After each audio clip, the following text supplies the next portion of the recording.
Trucking is a bad habit.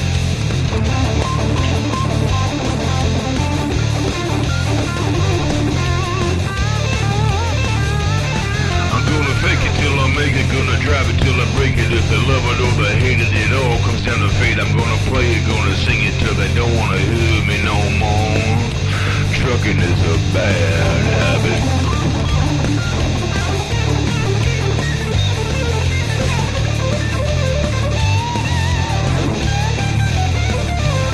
I'm gonna rock it, gonna roll it, gonna out of control it, gonna drive it till I kill it, gonna dream it, gonna will it, gonna keep on going till they tell me I'm all done. Trucking is a bad habit.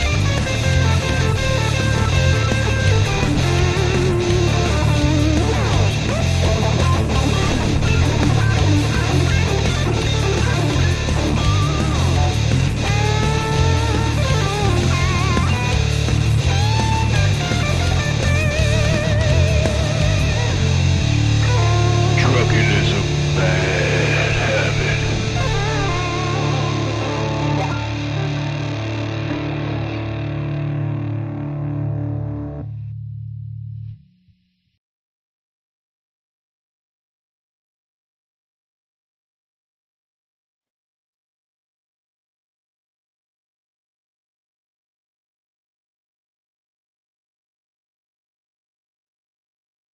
There it is. I'm clicking it. I'm hitting the button. I'm dun, dun, dun. Nothing's happening. What's going on, boys and girls? What the hell is going on? To be honest with you, I'm killing time today. I got nothing going on. Christmas is over. I can't eat another damn thing. I can't, presents are gone. Like everything is like relaxed time. It's like, come on. So I got nothing. I just thought I'd do a live Dar's out. The kids are out, or one of the kids are out. I'm not sure. Fuck, I don't know. What's going on, Buck? Good to see you. Plays in the freeway. T21, always a pleasure. Good to see you, Sean. Thanks for hanging out. Kamal's always the first one in. I think Kamal's sitting there over in Pakistan. He's got his finger on his mouse like this, and he's just sitting there like this, looking at the screen, waiting for somebody to go live. Good to see you, man. Tyrannus, pleasure, man. Always great to see you. What do you guys think of that song? Not bad. Not bad. It's one that Mikey Campbell did. He did it a long time ago, actually. That one's been around a while. I've just never used it. So I was just wondering, I might actually take the song because we own the rights. Everything that Mike did for us, we ended up with the rights with them. We've got probably 3 or 4 different songs, Wheelburner songs, and we've got the rights to them. So I can move them around, or I can get them re-recorded or anything. But that was just a bass, just a bass song of there was nothing to that. There was he took it into the studio, he put that together, and then he put it out and sent it to us, and it wasn't bad. I liked it. It needs a little refining, I think, but I just thought I'd throw it up here because you guys hadn't heard it before. It's not bad. I like it. I liked it. I thought it was pretty good.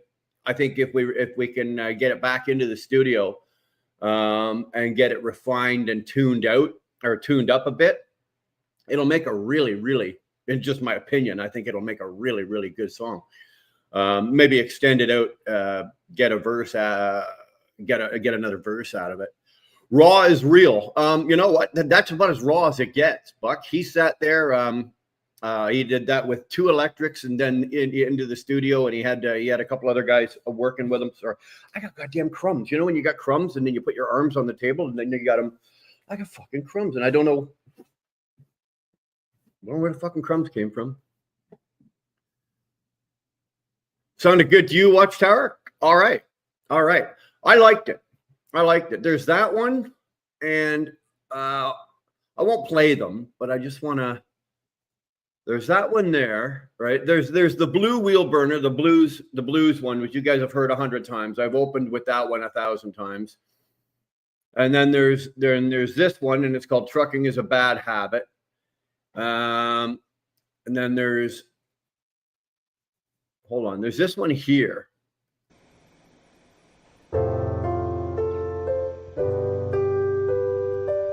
Oh, I know what this is Mike and my cousin. This is Mike and his daughter.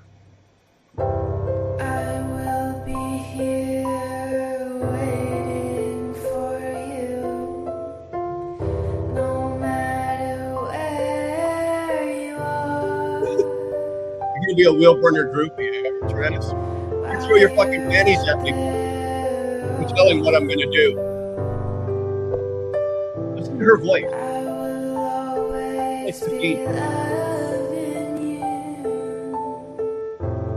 I will wait for you. Now get ready for it.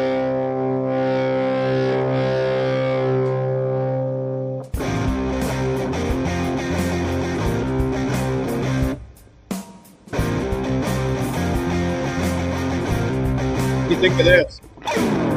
Take me back to when we And first it's met.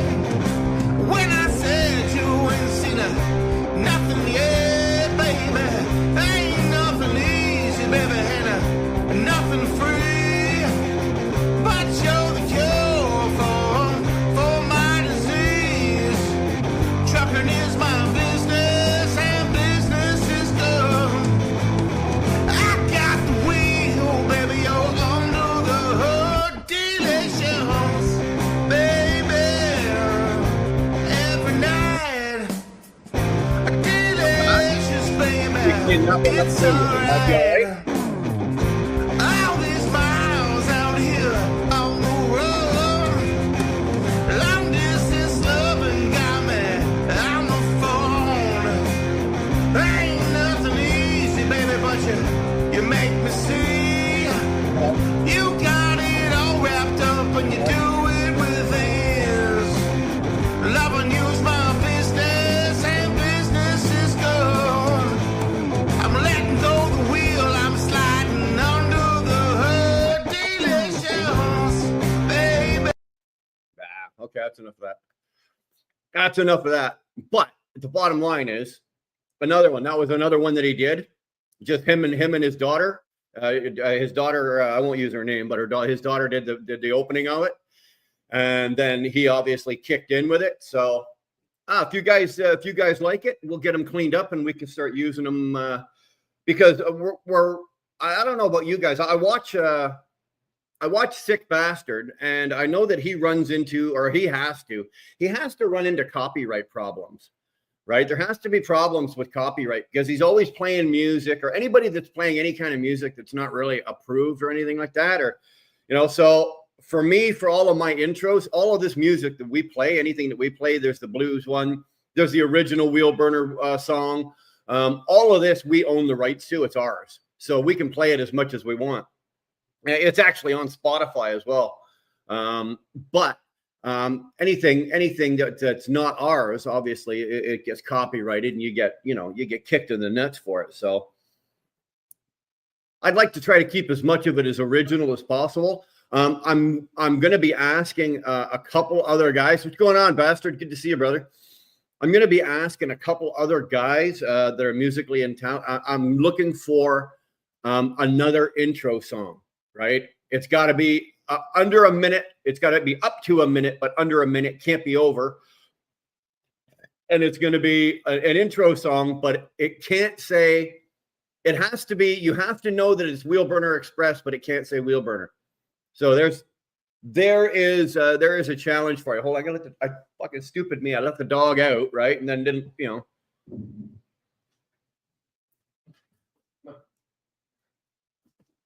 There you go.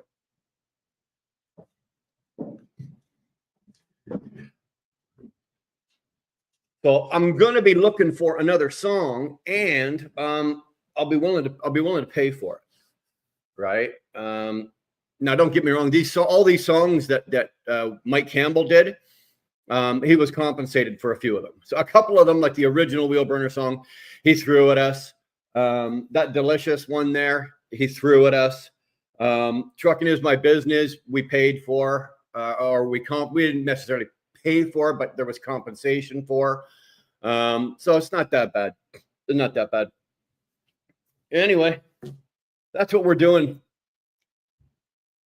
I gotta Hold on a second. The fucking lights are so bright, eh? Like I'm sitting at the dining room table and the goddamn lights are so bright. So anyway, like I said earlier, man, I really got nothing going on. I got to do some housekeeping. I got to do some house cleaning. Dar is out. She won't be back till about 2:30. She's got to pick up some groceries and shit. And then we've got some more company coming, and they're going to be here for probably through till New Year's.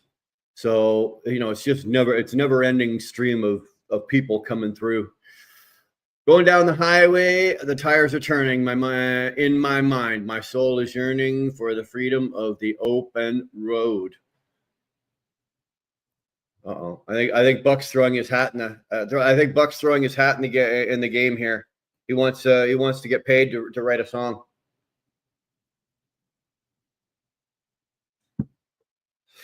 It doesn't have to be focused on trucking. Remember where this channel is going. I've told some of you guys before. I may not have completely mentioned it, but this channel is kind of going off. Yes, it's Wheel Burner Express, and yes, it's been known for this. It's been known for the trucking genre and everything like that. It's because it's what got us here. But this channel is going to be going off. It's still going to be it's Wheel Burner, and there's a lot of shit out there with wheels on them. But it is not going to be focused primarily on trucking.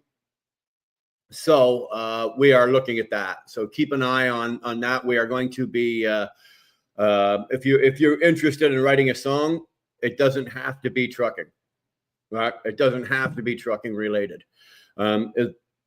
You can highway, wheels, bikes, cars, fucking I don't know. I'll leave the bicycles alone. I don't need a song of Tyrannus ripping down the highway on his fucking bicycle. That's as sexy as that sounds. I don't think I really want to, I don't think I need to see that or hear that. Yeah, I hear you, Buck. Think about the lyrics. It could refer to a truck, could be a two-wheel journey reference. No, that's kind of where we're going, right? That's kind of where we're going. So Block Fuhr, the comments, it's not me. I like ride down the road, but not the hard way and recline at home. I don't see him saying anything really wrong here. Not crazy, but not overly shit hot crazy about the name. Do a rendition of Wheels on Fire, like from the sitcom Absolutely Fabulous or Susie and the Banshees. Wheels on Fire. I don't have to look that up. I don't even know what you're talking about, Tyrannus. Oh, we can write one about naked Curtis on a lawnmower. Buck, there you go. Right? Get make sure you've got the word Dirty Curdy. Right? It's got to be Dirty Curdy. We'll get him. Actually, I don't have the John Deere riding mower anymore up here. My backyard is not as big. I'm not sitting on the same piece of land that I was before. But if it's worth it, I'll bring Curtis out here and you can write a song about him on the John Deere. That'll work, I think.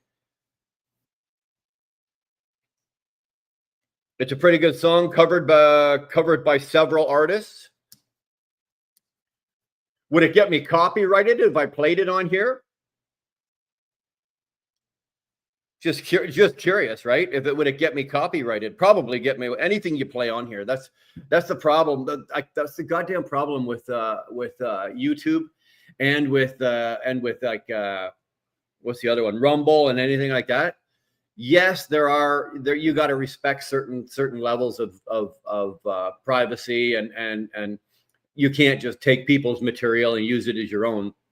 I can get that, but man, they are pretty tight on, I got copyright struck for I think there was 6 seconds, right? I was in the truck. I was listening to a song.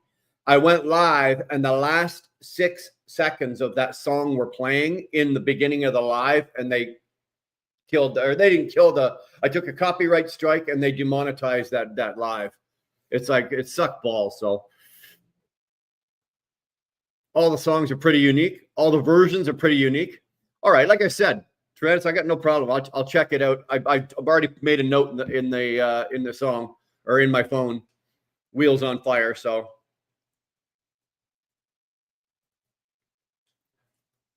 I don't know if I trust you though. I don't know. I could probably go find it and press play, and it's probably two monkeys humping or whale dancing or something stupid like that. Wheels on Fire. Okay, let's just fucking look at it here, because now I'm curious, right? Wheels on Fire. Well, it popped right up, so. Is it by Derek Miller?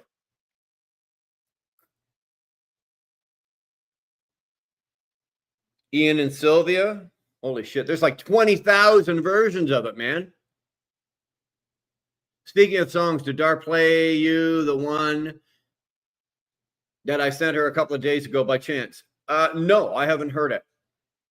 You're not singing or nothing in the shower, are you? Oh, hold on, Buck. Yes, she did. Yes, she did. What the hell was the name of it? She played it for me last night, man. Sorry. She did play it for me. Yeah, not bad. Not bad.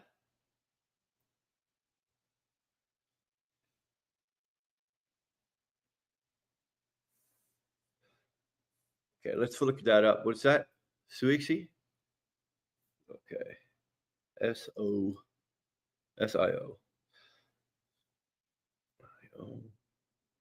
There it is. It's This Wheels on Fire. This Wheels on Fire. Let's see what this sounds like.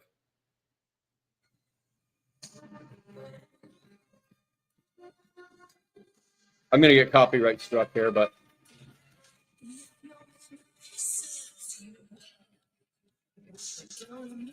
Is that it? Tyrannus, is this what I'm supposed to be listening to?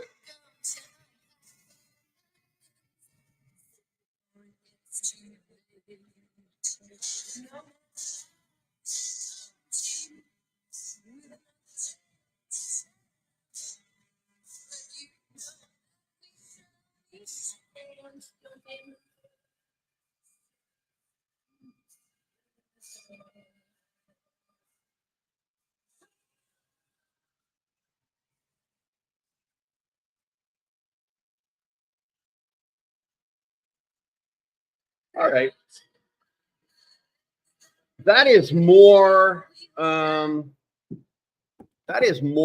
like a Depeche Mode, like an alternative.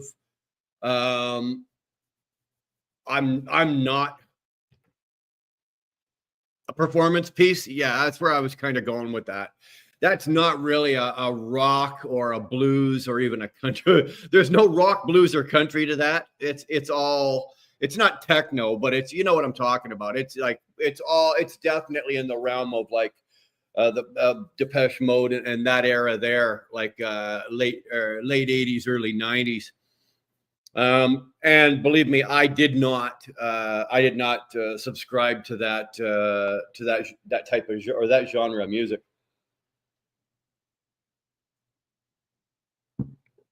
Unfortunately. Well, I'll do that. Definitely. I'll definitely do that, Tyrannus. I'll go through because I'll definitely give it a chance. I didn't mind the lyrics. The lyrics were in the right area, right? It was kind of cool what the lyrics were, but I'll definitely go back and check them all out.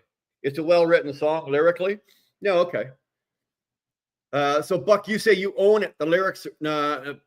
Well, what did you do? I'm pretty sure. Didn't you? What'd you do? You wrote it, or was it AI? It was written by AI. You took the words or certain phrases that you wanted. You put it into the AI. The AI writes the song and then added the music. Something like that. Just curious. I'm just curious. I don't know how that shit works. I'm not sure how that fucking works yet.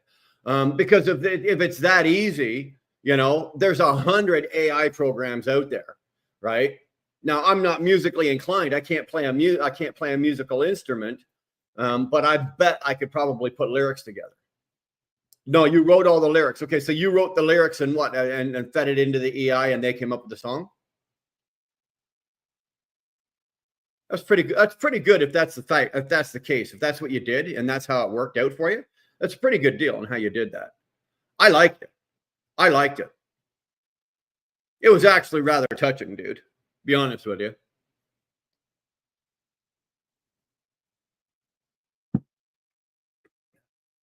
Anybody else? Anybody else just sitting at home, or is everybody working? Am I the only one not fucking working? Today's the 27th, right? Yeah, today's the 27th. So Boxing Day's over. Although the kids, I didn't go buy anything. I didn't go do anything the Boxing Day thing. I wish I had actually. I wish I had gone into Red Deer and done some Boxing Day shopping. The kids scored pretty good yesterday. They went into town. They hit. I'm not working. Bastard, you're killing me. They did okay. They cleaned up at Best Buy. They did really well at Best Buy. I think they pulled out a 50-inch TV. They pulled out whatever. They pulled out some pretty good shit. They got a couple of pretty good deals. Oh, excuse me. I actually have a delivery appointment today in an hour and a half from now. Okay. So you are working. Just here. I don't ever try to sell my merchandise. I don't try to sell my shirts. I don't ever try to sell anything. But this was kind of funny. Somebody pointed this out to me yesterday. I was messing around with the exchange, right? The dollar exchange, Canadian and US dollar exchange. What's going on, Bog Stomach? And I was messing around with the US, and I was just looking at this, looking at that, diddling, and that kind of shit with the money, right? And right now, the dollar, I think the Canadian dollar or the American dollar, let's do it this way. You guys, American dollar is worth, I think, almost $1. It was yesterday, $1.44 Canadian. So $1.44 Canadian, which means that our dollar is worth what, 56 cents American, which means that if anybody was to buy, any of the US people were to buy something off my site, right, with your exchange right now, if something was $10, you'd only pay $5.60 for it. So now's a good time to go get your merch. Not that I ever try to push it, and I don't, but now's the time to get your merch. It'll say you can pretty much get it at half price, right? Because of the US Canadian dollar exchange. Just throwing it out there. I don't want to be one of these guys that, throws up and I don't beg for money. I don't ask for super chats. I don't ask for PayPals. We don't do it. This channel does not subscribe to that. And I don't promote it. And I don't support other channels that do it. So we don't ask for money. But this is the one time of the year. This is probably the only time that you're ever going to hear me say this. Go buy something off the Wheelburner site and you'll get it. Probably get it. If you're an American, you'll get it at half price. You think the USA is going to keep Canada whole as a 51st state or keep the province as is and make it its own state? Boggs, I don't think it's going to happen. Boggs Stumber, I don't think it's going to happen. Although there's a lot of people in Canada that would be happy to become a 51st state or become American citizens or whatever you want to call that. Myself personally, I'm Canadian. I'm born Canadian, raised Canadian. I'm proud to be Canadian. Just like I'm sure Boggs Stomach, you're American, proud to be American, born, raised, and you are American. My roots are here. My name is here. My love is here. This is my country. I don't want to see it, if by any reason Trump decides that he wants to make this, and it's not as easy as anybody thinks. Trump's not just going to wake up on Monday, he's going to get inaugurated and become the president. The following Monday, he's not going to wake up one Monday morning, pick up the phone and go, okay, so let's make Canada. Okay, hold on a sec, Bob. Yeah, okay, we're going to make Canada the 51st state. Why don't we, go call, what's that polyester guy or Polyev guy? Let's call that guy. And It's not as easy as that. It's not as easy as that. I'm telling you right now. We're invading to the victor goes the spoils. The funny thing is, Tyrannus, there's only 40 million people in Canada, right? We could vanish and hide. You'd never find us. You'd come in and who are you invading? There's nothing here. Trump is trolling the weakling Justin T. Exactly. And that's kind of where I was going with this. Okay. That's exactly where I'm going with this. Trump, not just Trump, but everybody knows. Everybody on the world stage, every world leader knows what Justin Trudeau is, right? He's a puppet. He's weak, absent-minded, uneducated. I'm trying to be polite here, but without getting into using rude expletives. But I think what it is Trump knows that Poilievre is coming, and Poilievre is who Trump wants to deal with.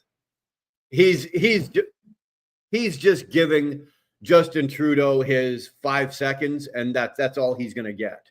Okay, so you're right. Trump is just trolling him. That's all he's doing. There's nothing to that. You can't just you can't just wake up one morning and make Canada the 51st state. There's way more to it. There are a lot of people in Canada that are not willing to become American citizens, and it's not like they're just going to go, oh well, I'm going to leave. No, people will stop that. Ooh, hold on here. Like you pointed out in your geography lesson, there's more Canadians that live south of the Canadian-American border looking at the map than there are Americans that do. Well, you guys got to be careful, because if you do invade Canada, you got to remember between Florida and Arizona, there's more Canadian right now. There's more Canadians in Florida than there are Floridians. Okay, so we're going to sandwich you. Right. And then we've got all the Canadians, because we filled up Florida. Florida got full. So the Canadians went to Arizona. Morning, Flatbed. Good to see you, brother. Shannon Thomas, great to see you, honey. Thanks for coming in. Stuart, great to see you, brother. So you think about that. We got all the sneaky snowbacks, right? All the sneaky Canadian snowbacks sitting down in Florida, drinking, smoking, having a good time. And then you got a bunch of us out in Arizona. There's more of us in Florida than there is Americans. There's more Canadians, winter Canadians in Arizona right now than there are fucking Arizonians, or whatever you want to call them. So if you guys invade Canada, you'd have to deal with us in Canada, but then we're gonna sandwich you, because we're gonna be coming up from Florida and coming up from Arizona. I'd be careful if I was you guys, man. I'd be very careful if I was you guys. Not really. Not really. If militarily you wanted to take Canada, the Americans, you probably could. You could probably do it in under a month. But is it the smart thing to do? No. On a world stage, is it a good thing to do? No. What are you going to, I'll get a mouthful of this eventually. If you're going to take Canada, you're going after 3 things: our oil, our gas, and our lumber, and our maple syrup, and our French strippers, and our poutine. Oh, wait a minute here. We better get our military together. We better get our military together. If you're coming after the strippers, if you're coming after the French strippers and the poutine, well, you can have the lumber, the oil, and the gas, but don't touch the strippers and the poutine, man. And our women. Well, the women up here are hardy, man. Let me tell you, they can live through the cold.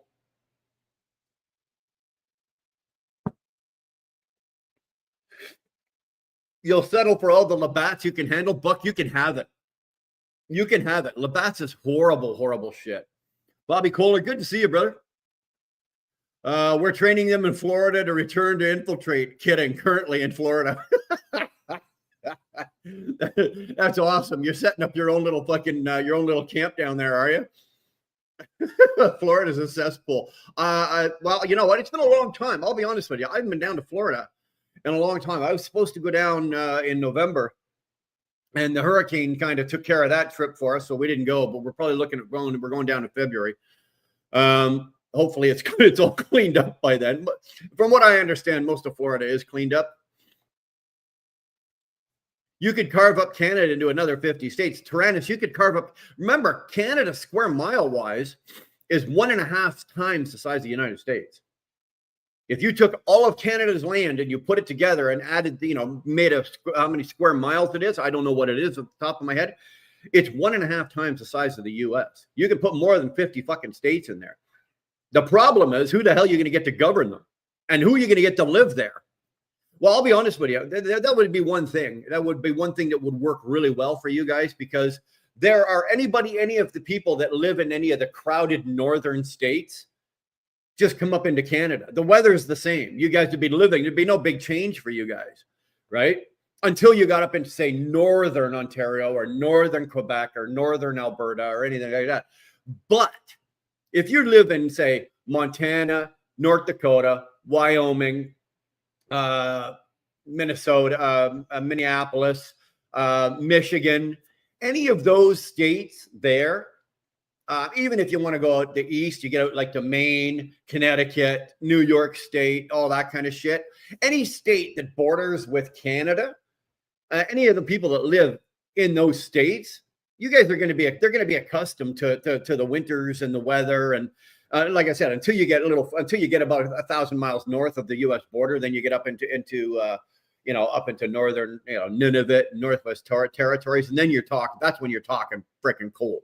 Right. Then you're talking like, you take a piss, you pull it out and take a piss and it freezes before it hits the ground. So, but it would actually thin out the herd for the American land. You could spread your people out a little more. Anybody that's willing to come up. Manitoba, Saskatchewan, Alberta sound good to you? Hey, dude, I was in Ontario. I was, born and raised and lived in Ontario most of my life. I lived in Alberta for a short period back in my early 20s, and I'm in Alberta now. We moved out to Alberta again, not again, but we moved out to Alberta. We bought a house out here. We're out here. I love it here. I absolutely love it here. Not just the cost of living out here. And when I say the cost of living, I don't mean like our groceries are not a lot cheaper or any of that kind of shit. But I mean, like you can purchase a home here for still, and I'm not going to give you like exact prices because I don't know what the house next door sold for or whatever like that. I know how much I sold my home for in Ontario and how much I paid for my home here. And it was like fucking night and day. Right? If I bought this home what I'm in right now, if I bought this home back in Ontario, okay, it would probably sell somewhere. I would have it on the market for probably somewhere about 1.2 to 1.3 million bucks in Ontario. I'm not even close to that out here. Not even close to that. Not even $500,000 is what we paid for a home out here, and that's great. So real estate is very, very reasonable out here. A lot of things are very, very reasonable out here. The politics are very, very reasonable out here. Alberta is a Republican province. It's a conservative province, so it's a Republican province. There are very few liberals out here, but something I do really like about it is the liberals that are here. Okay. So for you Americans, again, that'd be Democrats. For the liberals that are here, they're okay. They're not door banging, flag waving, fucking woke. They're not. They are, they believe in the liberal system. They believe in the liberal way. They believe in the Democratic Party, that party line, and that's how they toe the mark. They believe that, but unlike a lot in the U.S. or even back in Ontario and Quebec and whatever like that, they're not cramming it. They're not cramming their way and their only way down your throat. Out here, everybody seems to be able to live and let live, and everybody gives each other a little more space. And well, that's the other thing as well. It's a big province, and there's not a lot of people in it. There's really not. I don't think there's 3 million people in 3 to 4 million people in all of Alberta. I don't know what it is. I probably should look. Motobomb, good to see you, brother. Thanks for hanging. I was absolutely amazed at how many are in Alaska around the fisheries. it's not just there. Go to our East Coast as well, Tyrannus. Go check out in Canada. Go check out the East Coast of Canada. There's a lot there as well. But remember, Alaska is an American state. Well, that's not Canada, right? We should have taken that off your hands. We should have taken that off your hands, but we didn't. We didn't. You can have Alaska. Is there still work in the patch? Tyrannus right now, it's off the hook right now. Yes. Yes. If you are inclined to want to work in that field, you know, it's a hard life. It's a hard. I know guys out here that do it, that work up there. It's tough. It's hard on equipment. It's hard on the body, but it pays really, really well. It pays really, really well. It's one of those areas that I'm going to do some things. I'm going to do business the way I want to do business and continue trucking and everything. But I am going to probably get my foot wet and do a little dabbling in that. Just for, you know, extra income. There's good money in it. There's good money in it. Just remember though, like if you're going to do it, you're going to work like a son of a bitch. You really are. I don't know. I'll be honest with you here. I don't know about the oil patches, like say down in the US when you guys work on the oil rigs and everything like that. What the time restraints and the laws are. But in Canada here, let's just say for myself example, it was the same as on, actually, it wasn't even the same as on the ice road, because when we were working on the ice road, there was no logbooks required at all. There was no limits, no laws, no work limits, time limits, you know, no half-hour breaks, no 10-hour off, nothing like that. If you worked 20 hours, you slept for 3, you got up, worked another 20, it was fine. But I do know that up in the oil patch, they have an entirely different system for your logbook. And I'm not exactly sure what it is. I've never really looked at it to see how serious and how in depth it really is up there. I do know that their hours of service are longer. Like you can work longer. You work longer hours. I don't think, well, in Canada, we don't require the 30-minute break anyway, right? Because in Canada, we can work, you know, we'll work, we're allowed to drive for 13, whereas in the US, we're only allowed to drive for 11. In Canada, we don't require the 30-minute break, right? Whereas in the US, you got to take your 30-minute before your 8th hour, right? So we have that. In Canada, we don't have any of that. In Canada, we only have to take 8 hours off in the sleeper. In the US, we got to take off 10. So there are subtle differences already like that. But I know that when you go up into the oil patch, a lot of that changes. Like for our rules, they get even longer. So I'm going to look it up one time and see what the actual rules are. What's going on, Ryan Davidson? Big old boy from Texas. Good to see you, man. Johnny Highwoods, man, long time no see, Johnny. Where the hell are you, man? How the hell you been? Merry Christmas to you. Merry Christmas to you. Long time. Yeah, do me a favor, guys. Hit the like button if you don't mind. There's 24 of you in here. Hit the like button.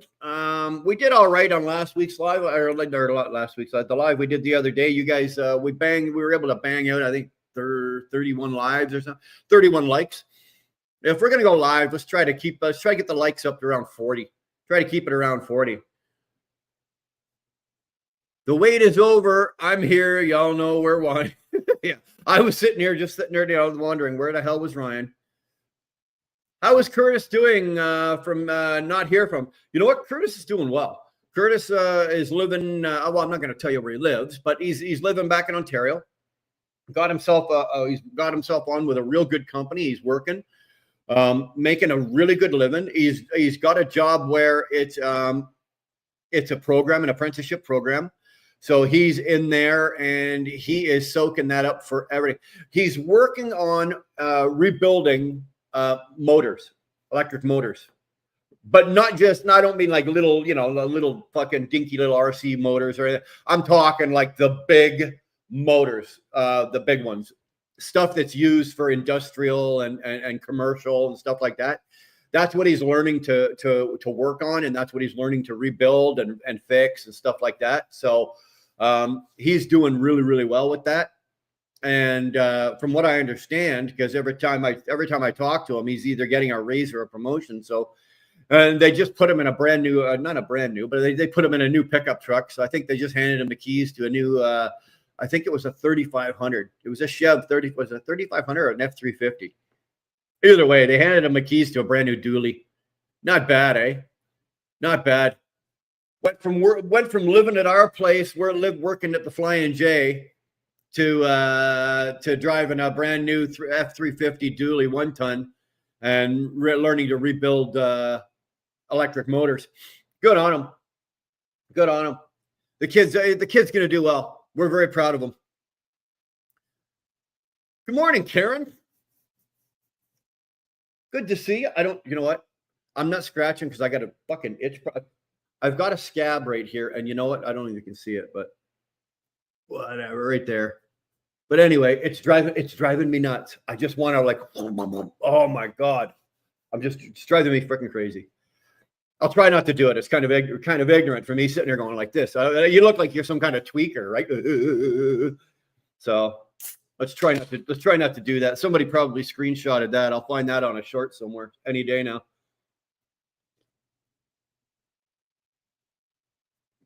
Oh, cheers. Cheers. Thanks, whoever. I miss Curtis. He's good. Curtis is a great kid.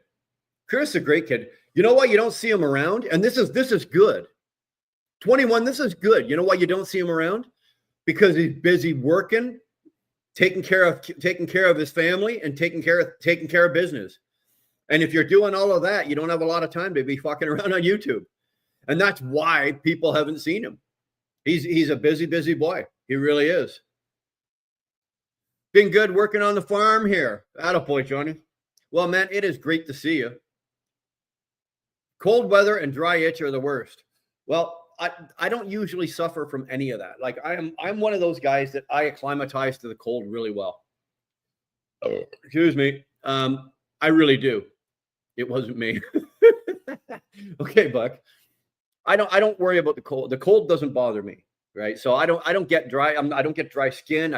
You see some guys that by the end of the winter. Now, Trandis, I know you've seen this because you've been around long enough at trucking and shit like that. But you see all those old school drivers, so truck drivers, and by the end of the winter, like they've got like the dry patches running up their arms, or the elbows are fucking like you could go like this and look, it starts snowing off the guy's elbow, and it's always in here, that dry skin from the cold in the winter and the salt and the shit like that. I am not one of those. I don't suffer from that. I'm really actually lucky.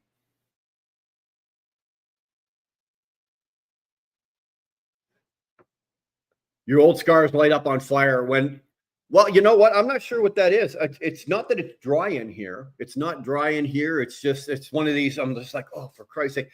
And this one's like a month or so old. So just home from overnight private security work. Saw you were live, subscribed since the convoy.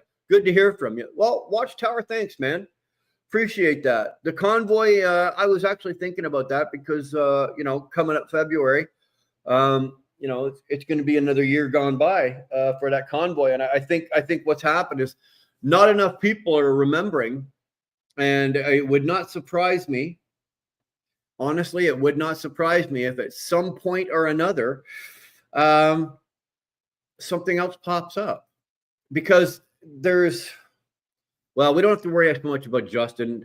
I was going to say, if Justin Trudeau ended up staying in office, if somehow or another he ended up holds on to power until election time of next year, we're definitely going to need another convoy, right? We will definitely. Watchtower will need one, and we'll need it to happen soon. But I don't think that's going to happen. So I'm not overly concerned about it, but another convoy wouldn't be a bad thing. We did really, really well with that convoy. I've said it before. I said, aside from marrying my wife and watching my children be born, being in that convoy is one of the proudest things that I ever did. Our channel was there. We were the 17th or 18th truck to roll into Ottawa, and it's documented on our channel. We rolled in with the convoy, and we were there the whole time. And wow, I sit and I think about it. I sit and think about it. And it, to me, because I was there and we were watching it, to me, it was like yesterday. You know, it's like, I don't know. Tyrannus, think about, I don't know if you have any kids or not, but were you there when any of your children were being born? It's one of those things you just don't forget. Right. And this is one of those times where, you know, being in that convoy, and it's not just arriving at the convoy. It was, you got there, you got the doors open, everybody starts talking to each other, people start mingling, everything starts happening. And, you know, the day 1 goes by, day 2, day 5, day 7, day 10. And, you know, by the time you're into this a week, you know, you've got a collaboration of people from every corner of the world.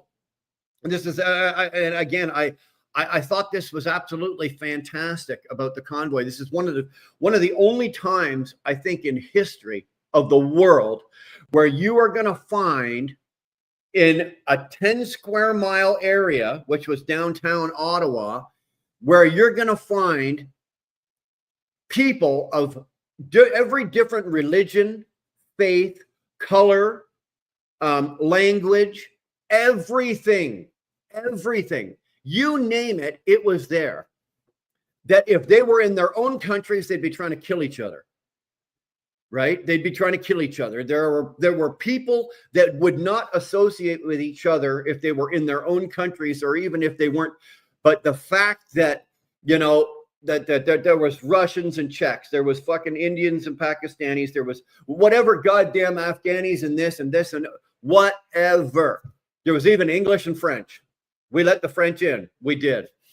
And the fact that there was not a single fight, not a single problem. Nobody did nothing. Everybody got along. Unity was strong. We were there for that reason and that reason alone. And everything else, all of our religious differences, all of our prejudicial differences, all were parted and stepped aside. They were secondary. Okay. What we were there doing took precedence over your religion and how much you hated this country or these people or this religion. That was out the window. You can get back to that when the convoy is over, if that's what you really need to do. But while we were there, none of that happened. Now, where in all of Earth's history are you ever going to see that again? I don't think I ever saw it up until that day. I was when that convoy happened, I would have been 52. So in my 52 years of living, I'd never seen it. And then the convoy happened. And then since the convoy, I've never seen it since. Do I think it could happen again? Quite possibly. Basmatic, good to see you, man. How the hell you doing? Funny how we're sort of reliving Twisted Sister song nowadays. What, we're not going to take it? I bet the government is looking forward to seizing citizens' finances again. Well, Tyrannus, that was one of the things that they did do. They got away with. Now, what they did, it did come out afterwards because that all went to court. I don't know if the Americans got wind of any of that, but a lot of that kind of shit went to court, and the Supreme Court of Canada, which would be the same as like your Supreme Court in the United States, our Supreme Court deemed that was an excessive use of power. Right when they enabled the Emergencies Act, which is what Trudeau did to allow him to get away with all the shit he was doing, he went way too far. He reached way too far, and seizing our funds, going after our medical, taking our homes, our bank account, all of that kind of shit was deemed that it was way, way, way too far, and it came back on him. So that price will never happen again. You will never see that happen again. I can probably, I'm not gonna say I can guarantee you, but with a high level of certainty and degree, I can probably say that you'll never see the government have that kind of outreach again. But I'm not surprised that since the convoy, a lot of the new bills and the new laws that the Trudeau government has put in place is simply that, you know, especially the firearms and weapons and guns, where they absolutely decimated our hunters and our northern, like our Inuits and our Indians and our natives and all that rely on all that kind of stuff for hunting and living and everything like that. They've taken away a lot of the firearms and access to and everything like that. And they did it for Matt Easton. Good to see you, man. Government of Canada, crooked as hell, yeah. But they took that all away for the simple reason, and it's really easy. Okay, the government in Canada, and to a degree, the government in the U.S., but you guys have your amendments, right? Your Constitution or your Fifth Amendment or whatever, right? What is it? What's the right to bear arms? Whatever. But the reason you have that, you have the right to bear arms. If you read the whole thing, now I've never read the whole thing, and remember, I am Canadian. But the reason you have that right to bear arms, it is to prevent thank you, Buck, the Second Amendment. It is to prevent the government from being tyrannical, and you have the right to defend yourself. You have the right to defend your property, yourself, your loved one, whatever, right? Now, I'm just giving you the mashed up Canadian version of your Second Amendment. You guys know it better than I do, but you get the gist of it. Canada doesn't have that. Canada didn't have that. So they came in and took all the fucking guns. Why? Because they're afraid that when it came time for them to come, when it comes time, and it probably won't, but it possibly could, when it comes time for them to step in and go, okay, we're now going to be a communist country. Everything is going to be on digital currency. There'll be no dollars, no cents. We are going to give you X amount of dollars a month. Everybody's going to go to work, but nobody's going to draw a salary. Everybody's going to work for the same amount. You know, basically they're going to make it, what's that? What's the word for it? One of you fuckers knows it. Okay. One of you fuckers knows the word for this. Probably Tyrannus. But once it basically, it's turning us into a communist country, making us reliant upon the government for everything. For our sounding like a fucking dog. It's not a level playing field. It's putting everybody on the same playing field, but it's definitely not level. It's making us reliant upon the government for our health care, for our work, for our income, for our way of life. How are we going to live? Well, you know, everybody gets the same. Let's just say everybody gets the same $2,000, right? Everybody gets the same $2,000 a month. I'm going to go to work driving a truck, and I don't own the truck. I don't own the house I live in. I don't own the property. It's all government. I get $2,000 a month and I get to live. But if I'm not a good little citizen, they can take money off of me. And maybe this month, because I was on YouTube saying that these people are assholes, I'm only going to get $1,000 a month. And that's how they're going to control us. And that's what they're looking to do. Now, to get all the way back to the gun part, when it comes time for them to do that, the last thing they want to do, hey, Nita, how are you? The last thing they want to do is open Wheelburner's front door and there's a 30-06 pointing back at them. So what are they doing? Well ahead of time, they went and got the guns. You know, well ahead of time, they went and got the guns. And that's a part of why they took the guns away. That it's not because you look at the fucking Canadian, the government's trying to say, oh, the murders and the crime. Oh, fuck off with that. There's more crime. Okay, there is more fucking crime in Chicago in one day than there is in Canada in a month. You're worried about taking our guns. Okay, so you said we're not allowed to have guns. We're not allowed to have this, so we have to. Okay, so what do you think all the criminals did? They turned in all their guns. You think they turned in all their guns? Right? You think all of us that had firearms or weapons?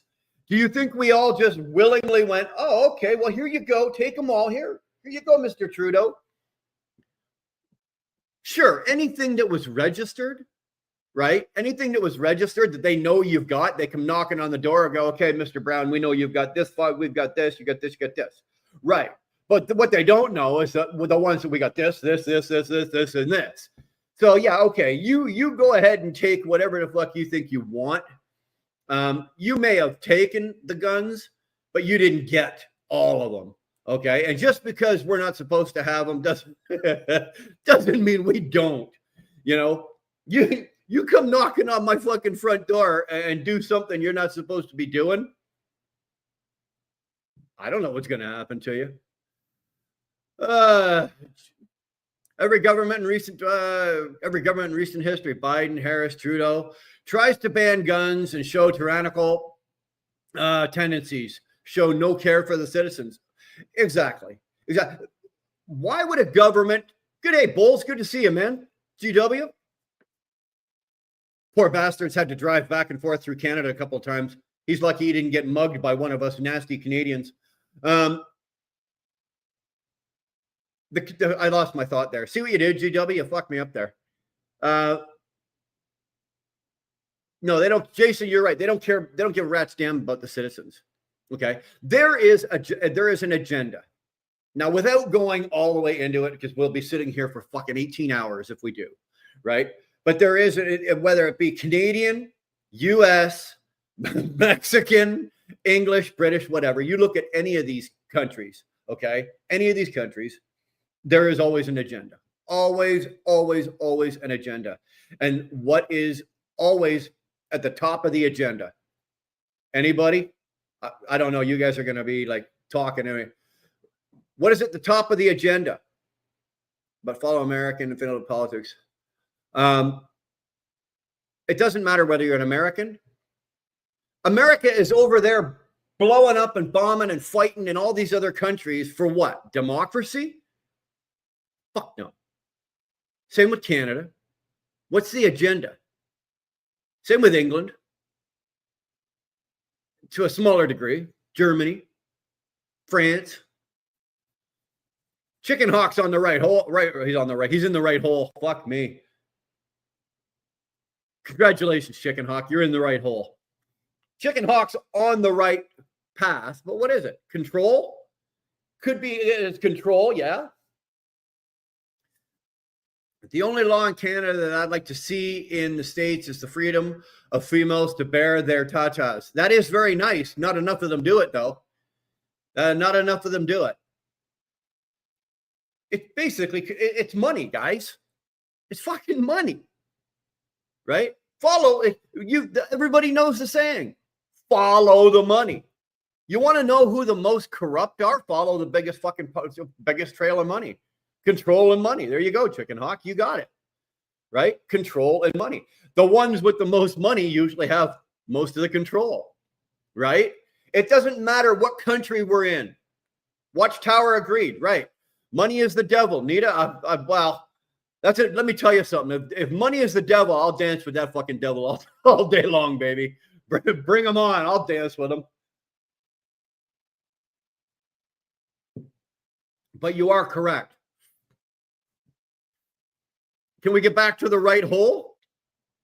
Hey. Well, what time is it where you are?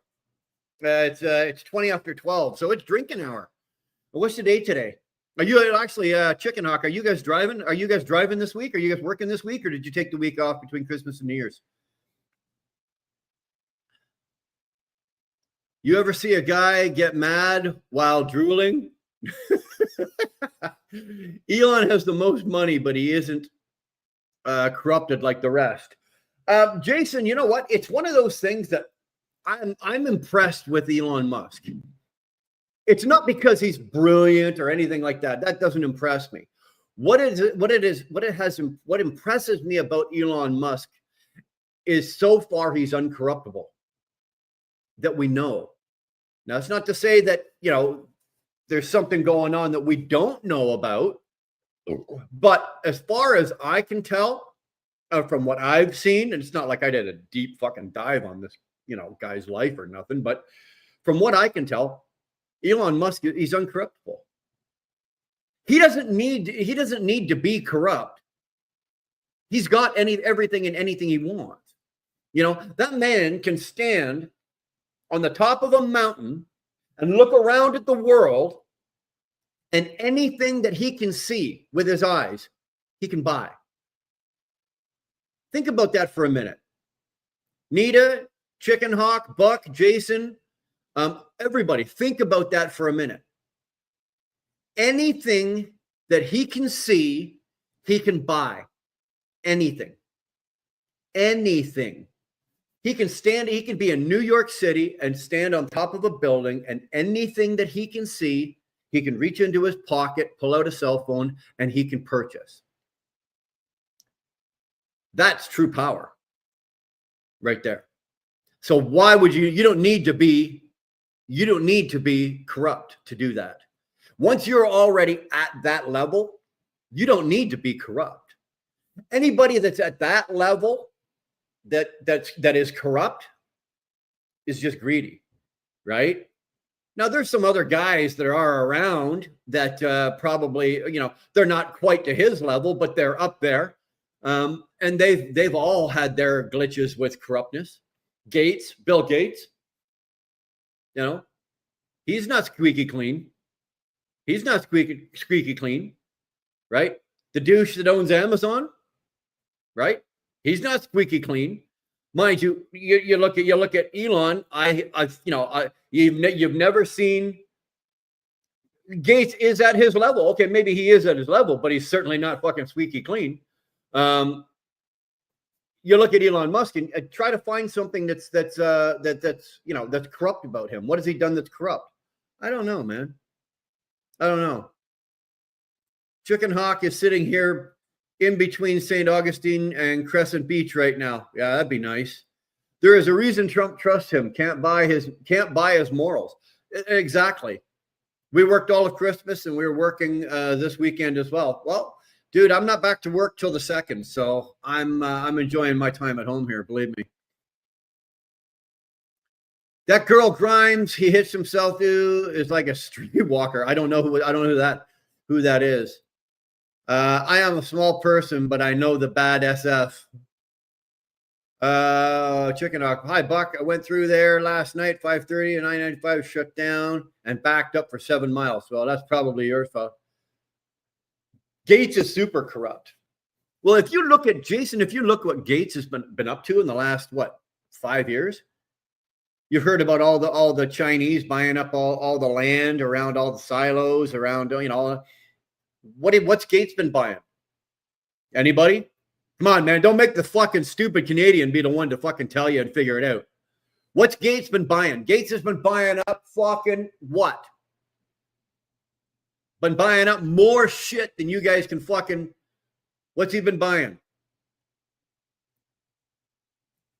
Jason Abbey, ding, ding, ding, winner. He's been buying up farmland. Why? Why is he? There you go. Jason's a Canadian. I knew there was something I liked about you, kid. Why is he buying up the farmland? And who is he associated? Who is Gates associated with? Right? Who is he associated with? Jason, let's see how smart you are. Who's Gates associated with? He's associated with the same affiliation that Krista Freeland is the number 2 person in, right? Number 2 person on the control chain. Who's Gates associated with? Berkshire Hathaway? No. Soros? No. BlackRock? No. There we go. Jason's got it. The WEF, World Economic Forum. Klaus Schwab is number 1. Krista Freeland's number 2. Bill Gates, I don't think he's number 3, but he's on there. Right? And again, what is Klaus Schwab? What is the World Economic Forum's platform? They want the whole world on a level playing field, basically communism, right? Nobody owns anything. Nobody, you are given everything. He's associated with BlackRock too. Well, that's secondary, right? That's all secondary, because if the World Economic Forum actually comes to fruition and the world goes that way, BlackRock and on all of those other companies, all of those others, Hathaway and all those other companies, or all those other, I guess they are companies. All of those other companies like that, basically their CEOs and their boards are going to run the world. They already are. Come on, man. BlackRock, Berkshire Hathaway is what's that guy? Warren. Fuck, I was about to say Warren Beatty. Yeah, Warren Buffett. right? Beef will be banned. We will be eating crickets. Yeah, dude, I'm telling you, that was Trudeau, eh? See you next time. Well, okay, Nita, good to see you. Thanks, honey, for stopping in. Stakeholder-driven investment platform equals bullshit from WEF. Basmatic, well said. Very well said. But that's where certain platforms and certain things are going, right? Ryan Davidson, you can go fuck yourself. What is Ukraine's biggest export? Netherlands? I don't know. Ain't that around Fort Pierce? I wish I ran that for down. Buck's talking. Ain't that around Fort Pierce?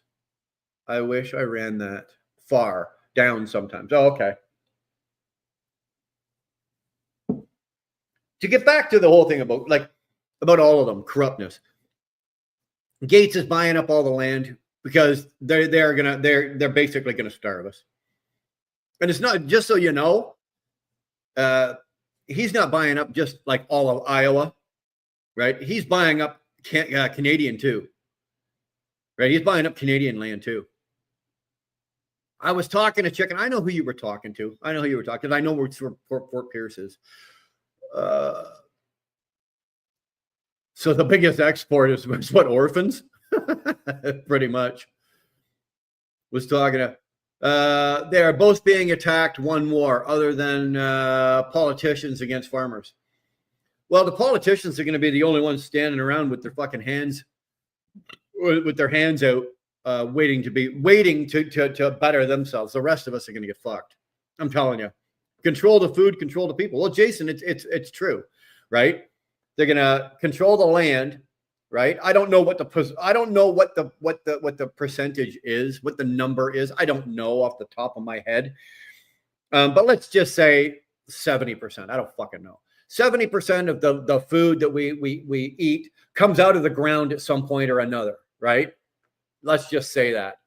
Well, if they're in charge of all of that, and anything else that doesn't come out of the ground, it will rely on, like cattle, sheep, chickens. It all relies on the ground. Cattle's got to graze, sheep got to graze, chickens eat off there, like all of that shit. So anything that's on the ground or on the land, and they control it, you're fucked. You're fucked.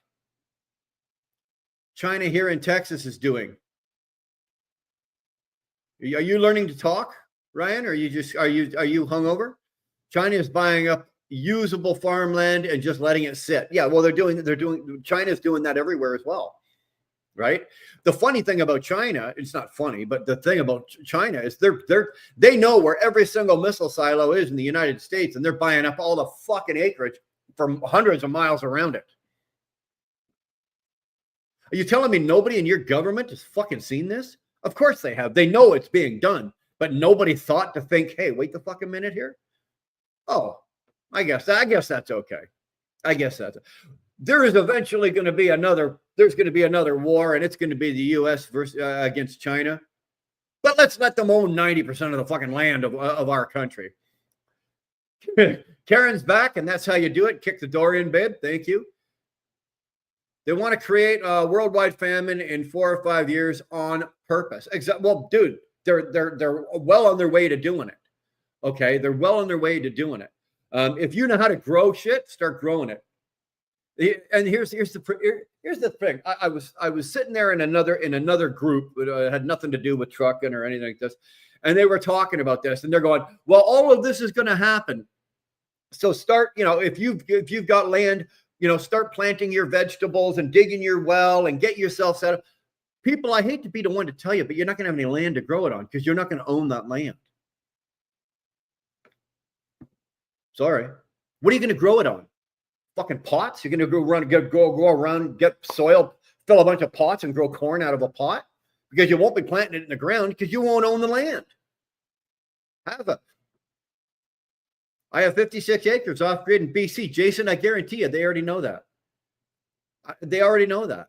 You'll get away with it for a few years, maybe, but eventually, even off grid, eventually they're going to take it. It's going to be deemed necessary for the government to take, because in order for them to have their one for all for one for all policy, right?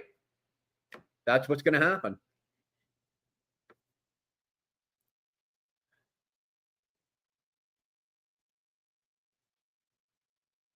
Islamists shut down the Eaton Center yesterday in Toronto. I didn't hear about that. Wow. Trudeau's tax on farmers fertilizer reductions and total war on our food supply. That's where they're going. We let foreign drones fly over they let foreign drones fly over everything. 56 acres with lots of guns. Okay, we won't tell anybody. That's cool. Polyev will save us. Well, here's the thing, Jason. If you're new to the channel, I've said this before, and I know these guys have all heard me say it. But when it comes to politics, do I think Polyev is going to save us? No, I don't think he's going to save us. I think he's going to put us and point us in the right direction and undo a lot of the shit that Trudeau's done. But it's going to take more than 4 years to do it. It's going to take a long time. Trudeau is busy fucking up as much shit as he can to make life as hard as it can for Polyev. Okay. Now, I have a saying when it comes to politicians, Jason, it's very simple. You don't vote for the politician you like the most. They're all great guys on paper. You look at their fucking resume, well, except for Trudeau, the drama teacher, but you look at these guys on paper and speeches and they're kissing babies and fuck them all. All of them, including Polyev. You don't vote for the politician you like the most. Jason, you vote for the politician you dislike the least. They're all at some level or another corrupt. All of them. So which one is the least corrupt? You find the politician, do your fucking homework. Steve, good to see you, brother. Do your homework. And I mean, really do your fucking homework. Okay. You find the politician that's going to do the least amount of damage. That's the one you vote for. Because if you vote for the fucking happy-go-lucky happy face, you're going to get Trudeau or Kamala Harris. That's what you're going to get. You're going to get an uneducated person with no morals that's got what's in it for me mentality. Fuck the country, but what's in it for me? And that's what Trudeau is. So you find a guy, for example, like Polyev. Is he squeaky clean? So far, he's looking pretty squeaky clean, but I guarantee you, after a few years in power, shit's gonna come out. There's gonna be something. You know, he'll have some fucking mistress locked up down in fucking South Carolina. Fuck, whatever. You know, whatever. Nobody is that clean. And myself personally, I don't give a shit if he's down in South Carolina banging every fucking truck stop whore down there. As long as when he's back in Canada, he's doing his job, and that's working for me and my family and the next generation of kids. Because you know what? It's not us that's so much fucked. It's my kids that are fucked. My children right now are totally fucked. They don't know it yet. Well, they do know it actually because I have a big mouth, but they're fucked. My kids, the chances of my children ever buying a fucking house, unless you want to go get a Maytag dishwasher box and go put it on 15 square feet of land and buy that, they're probably never going to be able to afford to buy a house. You got a better chance of winning the lottery. So foreigners owned a 60,000 acre tract of land I used to hunt poach on because they lived out of country. It's all suburban subdivision now. Oh, dude, look around. Ontario is absolutely the worst. Absolutely the worst. He won't be perfect, but he's our only chance. I agree, because it's not going to be Jagmeet Singh, right? Jagmeet Singh is a useless bag of monkey nuts. He really is. If like I said the same, I've said this about Trudeau, and I'll say the same thing about Jagmeet Singh. If Trudeau or Jagmeet Singh were drowning in my swimming pool, the only way I would save their life would be to take my foot off their head. That is it. Otherwise, they're goners. They are fucking goners. Honest to God, I don't have a clue how they drowned in my pool. I don't know. Neither one of them can swim. Not my problem. Singh's a sellout. Yes, he is. He's a sellout for his pension, right? He's a sellout for his pension. Jason, that's all he is, right? He has to make it to February to get his pension. Now, from what I understand, he came through the other day and said he's removed all his support for the Trudeau government, for the Liberals, and he is calling for an election as well. So I'm not sure how that's going to work, but I can tell you this: that sneaky little bastard's going to get his pension. Somehow or another, that sneaky little prick is going to end up with a fucking pension. He's going to weasel a backroom deal with somebody. You think Poilievre and the Conservatives haven't been making backroom deals with the fucking NDP, with Jagmeet? Just like Jagmeet made those backroom deals with Trudeau to keep him in power, right? Conservatives need Jagmeet to pull his support to topple Trudeau. So what do you think? The Conservatives and Jagmeet are sitting there right now going, right? And Jagmeet's going, well, okay, we'll pull our support, we'll topple, but I need my pension. And somehow or another, Poilievre's going, how can we make that? We'll give this fucker his $2 million fucking pension. And you know what? I'll be happy to fucking let him have it. Use my tax dollars, give this prick his $2 million pension just to get rid of him. Get out of here. Fuck off. Go away. Right? Get out of here. I'll be happy to give it to him. Immigrants are trying to buy all the crown land in Nova Scotia, but not having any luck. I think it's a little hard. Even nowadays, even with what's going on, you can't buy crown land. Trudeau is thinking of shutting down the government on January 27th. He's going to have to, there's going to be some very hard decisions to make. He's got to have to do something because, like I said, I think Jagmeet pulled his support and called for the election, and so did the Bloc. Now, everybody laughs about the Bloc Quebecois. Like, this is a party that's they're really nothing and nobody, but they do hold, I think, 19 seats? And if positioned in the right place at the right time, they can actually sway certain things, for certain individual, for certain topics and things like that. So I think, but even the Bloc has pulled all support for Trudeau.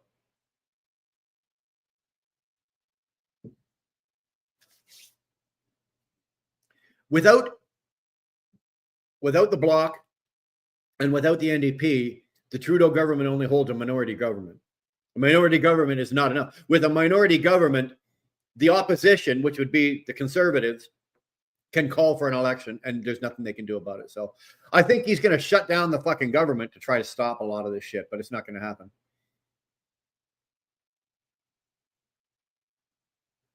If we somehow or another end up with a non-PC government, I'm moving to the States, not waiting for another term to jump. Dude, I wish you know what, Basmatic, I wish I could say something like that. I really wish, you know what, I've got a real nice area of land picked out in Montana that I really, really like, where I would be very happy to go live and live out the rest of my life and everything like that. But I'm still Canadian. You know, I'm still Canadian. Do I abandon my country when times are tough? No, I can't. Only, and I'll be honest with you, only because what the hell are we leaving our kids and our grandkids? You know, obviously I've got six children. I've got grandkids. What are we leaving them? If we all bail out and run and jump ship, we're going to leave our country in the hands of our kids. Have you guys looked around lately at the 25 to 35 year age? 25 to 35 year age demographic. Have anybody looked around lately? Exactly the strongest, in the gene pool. It really is not. It really is not. The official opposition for the country will be the Bloc. Oh, probably. The Conservatives will win and overwhelm. No, absolutely. Jason, agree. Absolutely agree. If there was an election held right now, Trudeau better have his car started, or his plane, or his private plane warmed up, sitting on the tarmac, because let me fucking tell you, he'd be gone. Go back to Cuba. There's got to be somebody down there that's still related to him. Fuck off and get out of here. We don't need you. We don't want you. And here's the thing. Here's the thing. This is going to get me in trouble somewhere, I think. But here's the thing. If we were the United States, okay, I'm telling you this right now. If you look back in history, if Canada was the United States and your president was Justin Trudeau, and he did to the United States in the 9 years, well, you guys can't have 9 years, you can only have 8, but in Canada, they can go on for fucking ever if the cocksuckers keep getting elected. But let's just say in 8 years, he did to the United States what he has done to Canada. Your level of patience and tolerance in the United States would not have stood for it. Somebody, I'm not saying who, but somebody that has nothing to lose,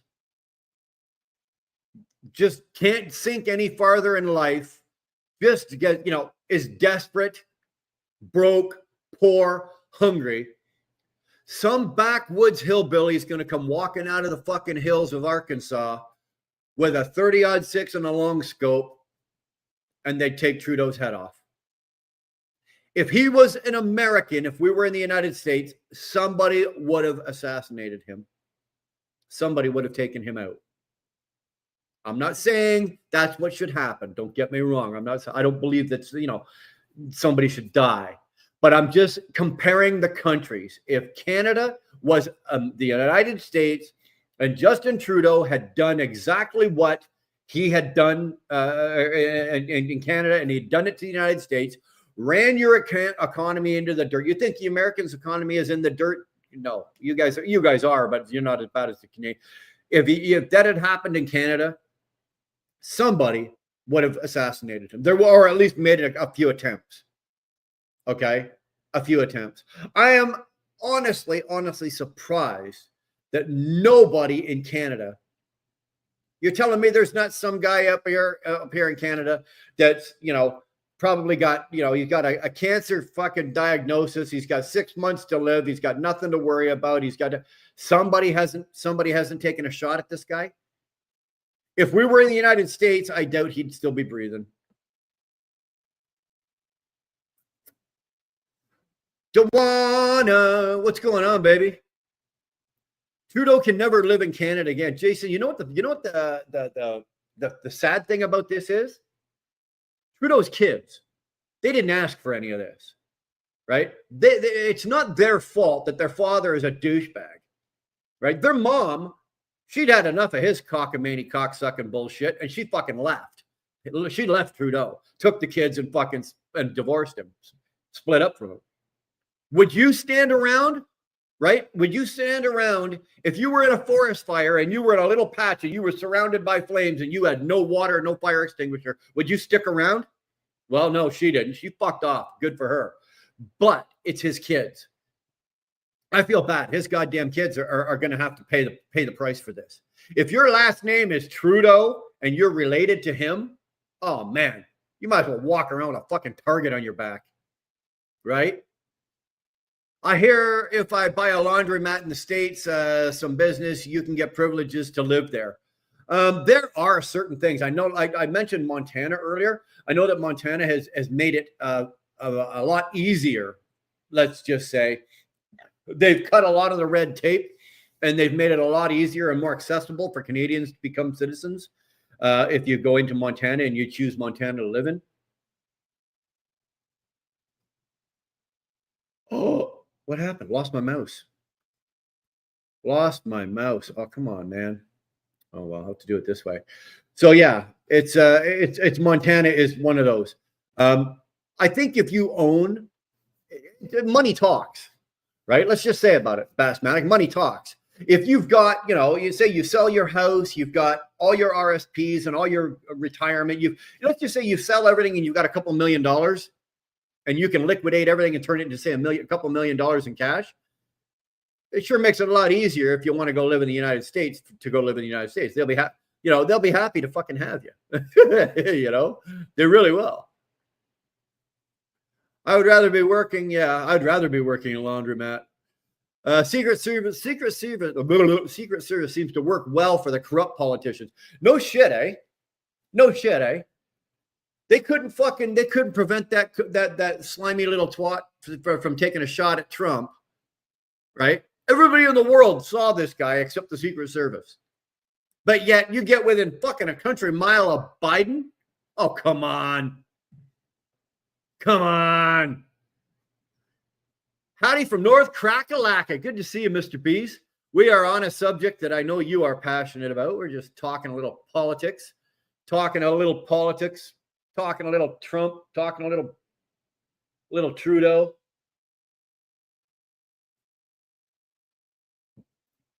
Talking a little Bassmatic.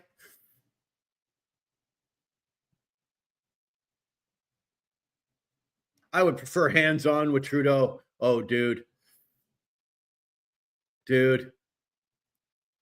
I again, this is shit that can get you into trouble, but I saw a video of Trudeau. He was in the street and he was talking to some guy, and I can't remember.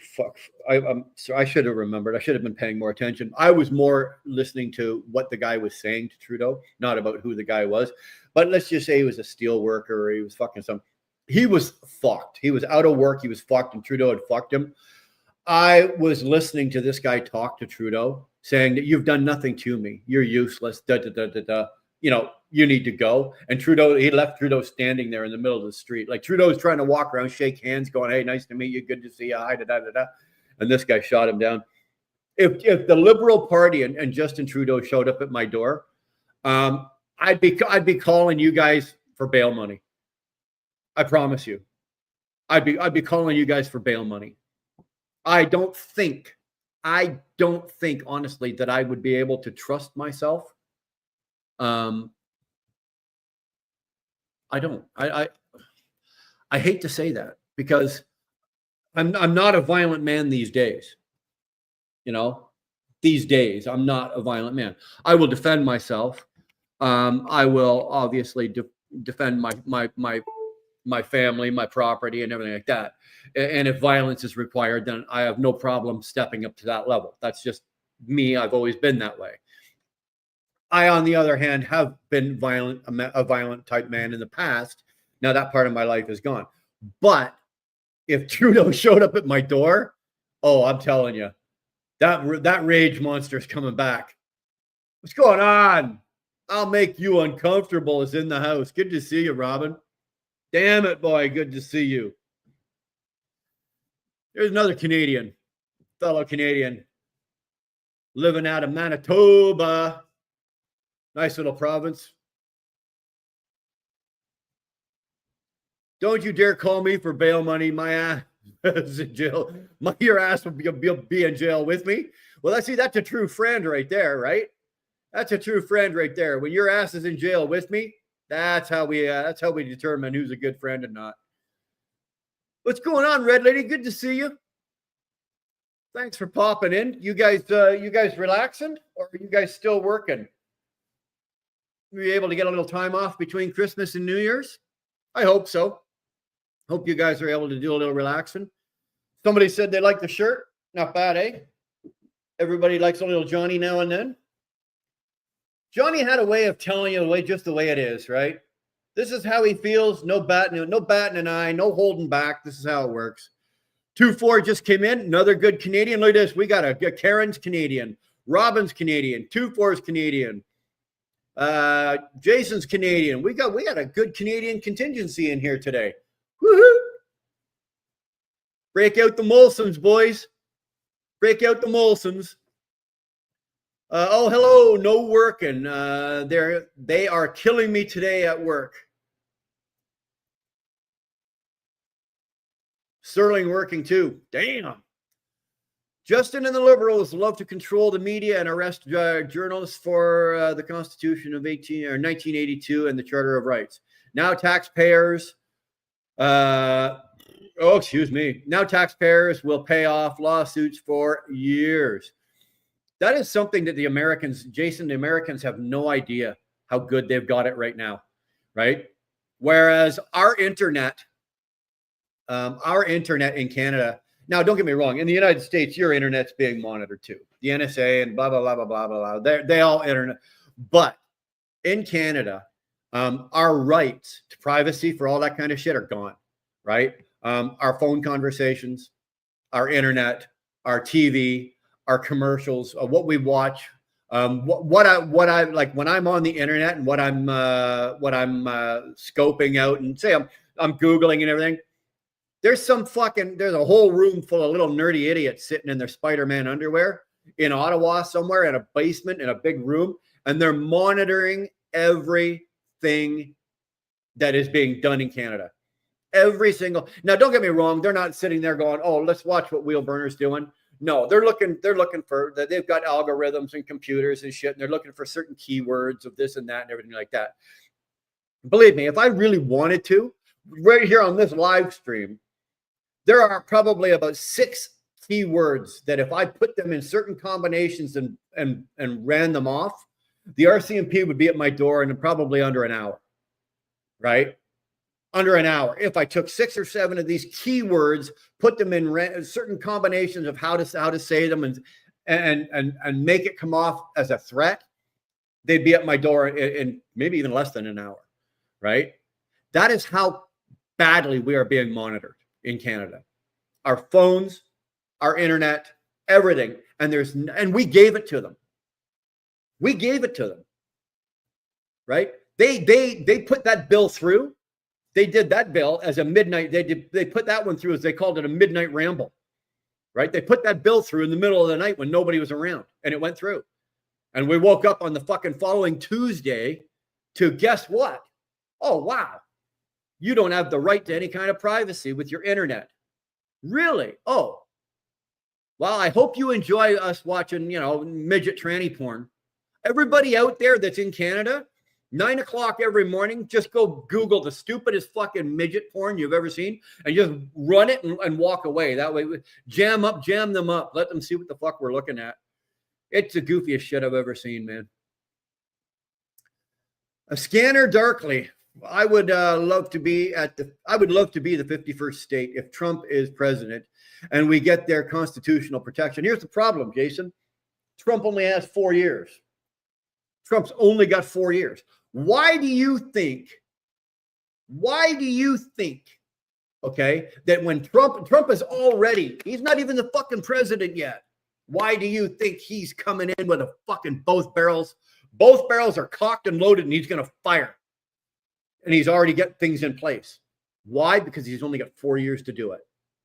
It's going to take more than 4. What do you think I was looking at, Robin?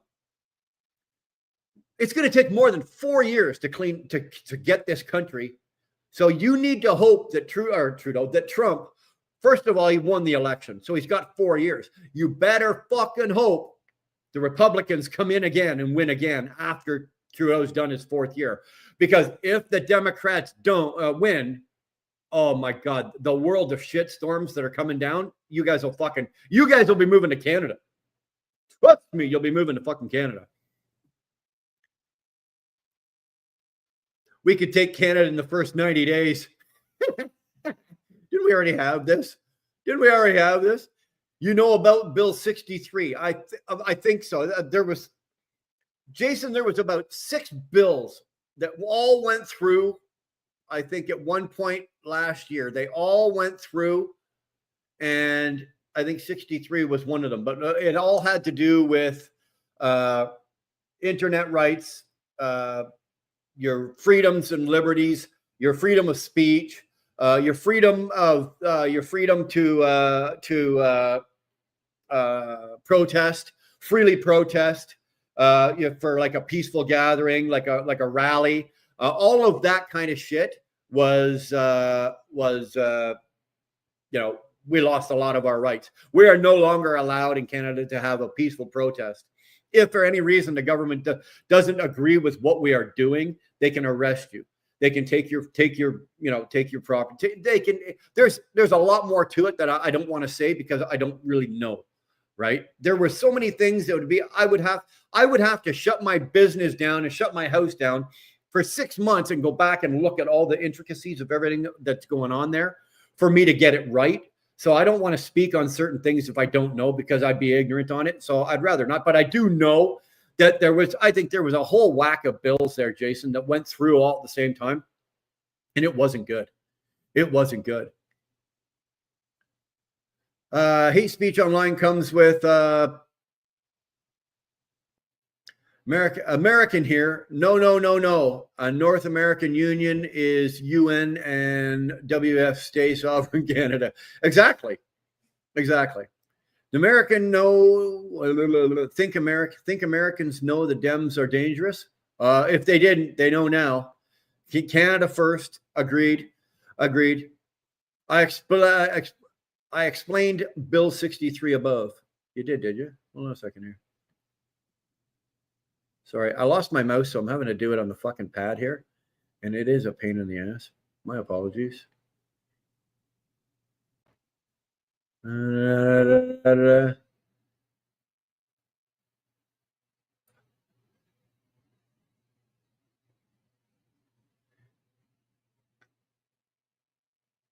Hate speech online comes with possible life in prison. Also, the thought crime, being reported by someone because they think you might say something. Yeah. If that's Bill 63, I think I got it. Can be a life sentence. Now, here's the thing, Jason. I think that Poilievre, a lot of these things, Poilievre is going to reverse. I think. I can't say for 100% sure, but I think these are the areas that he's going to go into that he knows that's a useless bill. That's a useless bill. Don't get me wrong. I don't promote hate speech. I don't believe in hate speech. I don't agree with hate speech. But you do have the right to say. You should have the right, like in the United States, you have the right to say whatever you want. Just because it's not popular doesn't mean it should be illegal, right? If they take away my right to say what's on my mind or what I think, what are they doing? You can't do that. Just because it's not popular or just because it's not what you think is right doesn't make it illegal. And that's what they're doing. They're making speech illegal. It's illegal to say something. And they're saying, well, it's not so much what you're saying, it's the thought and the system, a process of what you're passing on. You're making your thoughts being, if I'm spouting off some kind of hate speech, what they think of hate speech, and now I've told Tyrannus my hate speech. Now Tyrannus is now going to pass it on to Jason, and Jason's going to pass it on to Robin. Robin's going to pass it on to, so what have I done?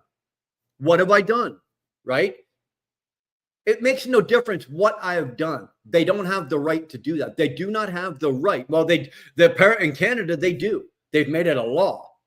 I can be arrested for hate speech. I can be arrested if they think I'm about to commit a crime. I can be arrested for that. I haven't committed anything yet. All I've done is thought about it. Dude, do you know how many times a fucking day I think about doing something? Hello? You're going to fucking arrest me for that? Because the speaker shut down all bills from passing until RCMP get unrelated documents. Yeah, well, we're waiting on that. That still hasn't happened. It still hasn't happened, dude. Sterling, good to see you, bro. I'm wearing my Lucky Wheel Burner shirt. Thank you, Wheel Burglar. No problem, man. My pleasure. I'm wearing my Lucky Johnny shirt, telling everybody how I feel about that. Hubby got caught with a joint 30 plus years ago and can't come to the USA. Well, that's the other fucking thing here. I don't understand this. I don't understand this, okay? weed is legal. Well, in fucking Canada, just about everything's legal when it comes to drugs. Funny, right? Funny. I can be fucking charged and arrested and charged for hate speech, but yet I can sit on the corner out front of my fucking house with a joint hanging out of my mouth, a needle in my fucking arm. I could be banging and smoking, and nothing will happen to you. Nothing will happen to you. How is that possible? Right? So anybody that, how about this? Anybody that was caught, say, for example, like Karen's husband, Alan, 30 years ago, he got caught with a joint. That charge should be removed, eliminated. Just because it was, and then their thought was, well, back then it wasn't legal. It was illegal and he committed a crime. Right. Think about it now, though. Think about it now. Where are we today? Okay. Don't get me wrong. I got no problem with smoking a joint. You guys know what my house is like. I can go out into that garage right now and I can show you some world-class fucking bongs, okay, that are sitting out there from my kids. I got no problem, regardless the fact that I don't drink alcohol or partake in any kind of drug activity whatsoever. That's my own recovery. Just because I don't do it doesn't mean that I don't have I have a problem with it. I do not. So I got no fucking problem with it. But there's no reason why guys like Alan or any of these other guys that can't cross the fucking border because they got pinched with a doob 30 years ago. That is stupid. That is stupid. That's the most ridiculous thing of it. All those guys should be able to walk into the fucking courthouse and have those, like, in 15 minutes, fill out a form with the case number from back in 1975. I want this either expunged, overturned, or fucked off. One or the other. You pick one, but get it off my record. There's no reason why a guy from 30 years ago can't cross the border, but yet I can. Okay? I can.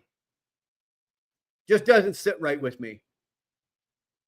If you want to cook an omelet, you got to have to crack a few eggs. I agree. You can also steal cars, rob people, and still not go to jail. The justice system needs to be fixed, especially the bail system. Well, the bail system is one of the biggest problems. Jason, let's face it.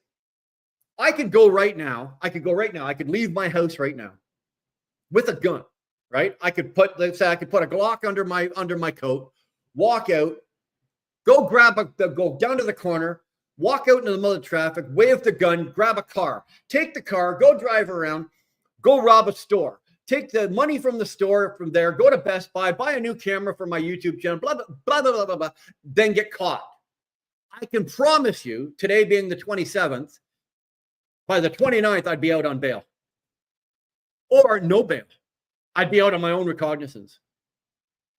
You believe that shit. That's how bad it is. Now, I cannot speak for the Americans if it's that easy. But in Canada, this is insane, man. Okay? We've got people in Canada that have been arrested and charged. Not just arrested, but you've been arrested and charged. Charges have been laid, okay? And they've been out. And they've got people that have up in excess of 15 to 20 times they've gone through the system. 15 to 20 fucking times. Like, what's the number? Did they put a cap on it? Okay, once he's been charged 30 times from 30 different crimes, then we're going to throw him in jail. Are you people out of your cocksucking motherfucking minds? What the fuck is the matter with them? Where does this come from? Where does this come from is what I want to know. And now, this is an area that I'm speaking that I know very little about, our justice system. I don't know a lot about it. So it baffles me as a Canadian, as somebody, as a man that works and lives and breathes, and I have business here and I have family. What the fuck if somebody was to come through my door right now, right? And this is the truth. If someone came through the fucking door right now, wielding a fucking gun, and I killed him, and let's just say I rushed him at the door, and he got off 2 shots. He misses me, but he gets off 2 shots. I got my fucking hands on him, and he's done. I kill him. I'm going to jail. I'm going to jail. If I was an American, All you Americans right now, what would happen to you if somebody broke into your fucking home with a firearm, with a weapon, a loaded weapon, came in, tried to rob you, was unsuccessful, got off 2 shots, but yet you were able to get your hands on him and you were able to either disarm him or whatever. The end result was the motherfucker died, or you were able to pull your gun and shoot and kill him. What would happen to you? Nothing. Nothing would fucking happen to you. They'd give you a fucking, your neighbors would give you a fucking 10-float parade, for fuck's sakes. Me? I'd go to jail. I'd get at least 8 years. I'd pull a manslaughter. You have a good friend with a backhoe? Yeah, so do I. You might need it. But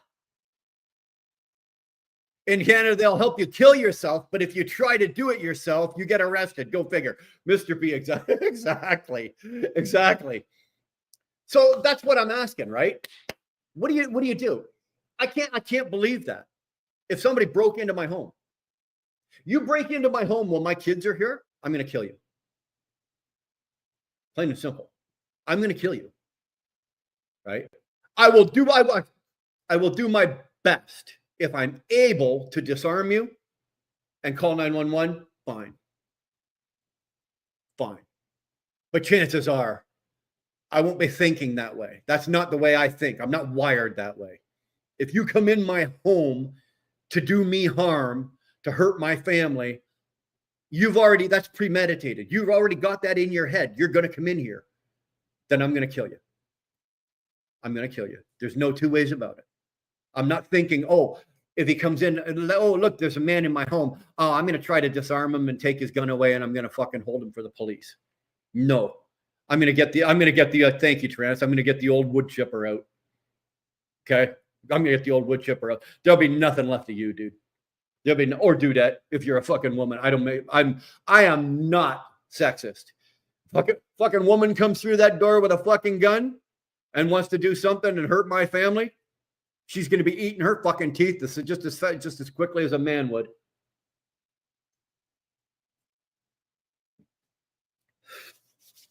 That's just the way it should be. That's just the way it should be.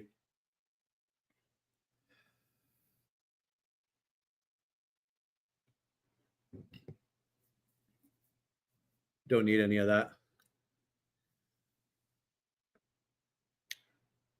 Anyway, there's a lot of things that are happening and going on, and that you guys are hoping that that Trump is gonna do for you, whereas in Canada we are hoping that Trudeau is gonna do for us.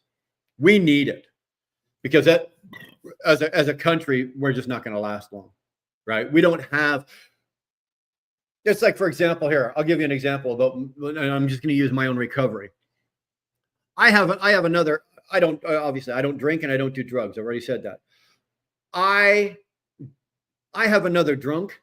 I have another outburst. I have another high. I have another one in me. But what I don't have is another recovery. Canada is at the same point. Okay.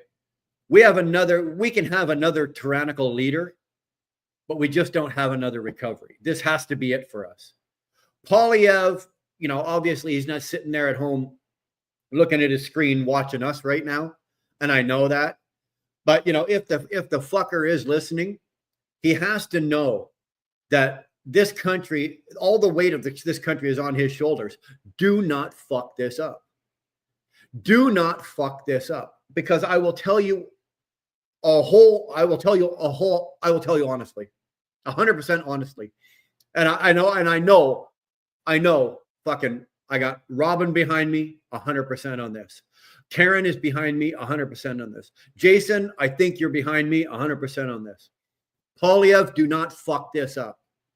Because if you do, we don't have another recovery. If you fuck this up, you fuck us over, you become a self-centered, undisciplined, whatever you become, if it's not for the good of this country and for the good of these people, we will take care of you ourselves. Mr. Polyev, do not fuck this up. You've got 4 years, just like the US. You got 4 years, and then you have to run again, and hopefully you'll win, and you can keep you can keep going. You can keep your 4 years, win another 4 years, win another. Hopefully you do. But I fucking tell you this. You better fucking get it right. Do not stumble. Do not fall. Do not fucking do not take the bribe. Do not whatever. Dude, if you fuck this up, we will take care of you ourselves. Another convoy would be on the horizon, and I promise you, it'll make the first one look like a fucking walk in the park. I guarantee you. Now, I don't like talking like that because that's talking in certainty, but I am talking in certainty. I'm saying, as a Canadian man, as a business owner, as a family man, as somebody who has lived through this fucking world, lived through this country over the last 9 years of Trudeau, and barely at times, barely scathed by. Dara and I have had to fucking kill ourselves at times to keep businesses afloat, keep this afloat, do this and that. Now, we've done okay and we're all right. But back in the years ago, when Trudeau was really doing the bad, like, I'm telling you, man, Poilievre fucks this up. The Canadian people won't tolerate it. Why? Because it's like I was talking about fucking half an hour ago. We got nothing to lose.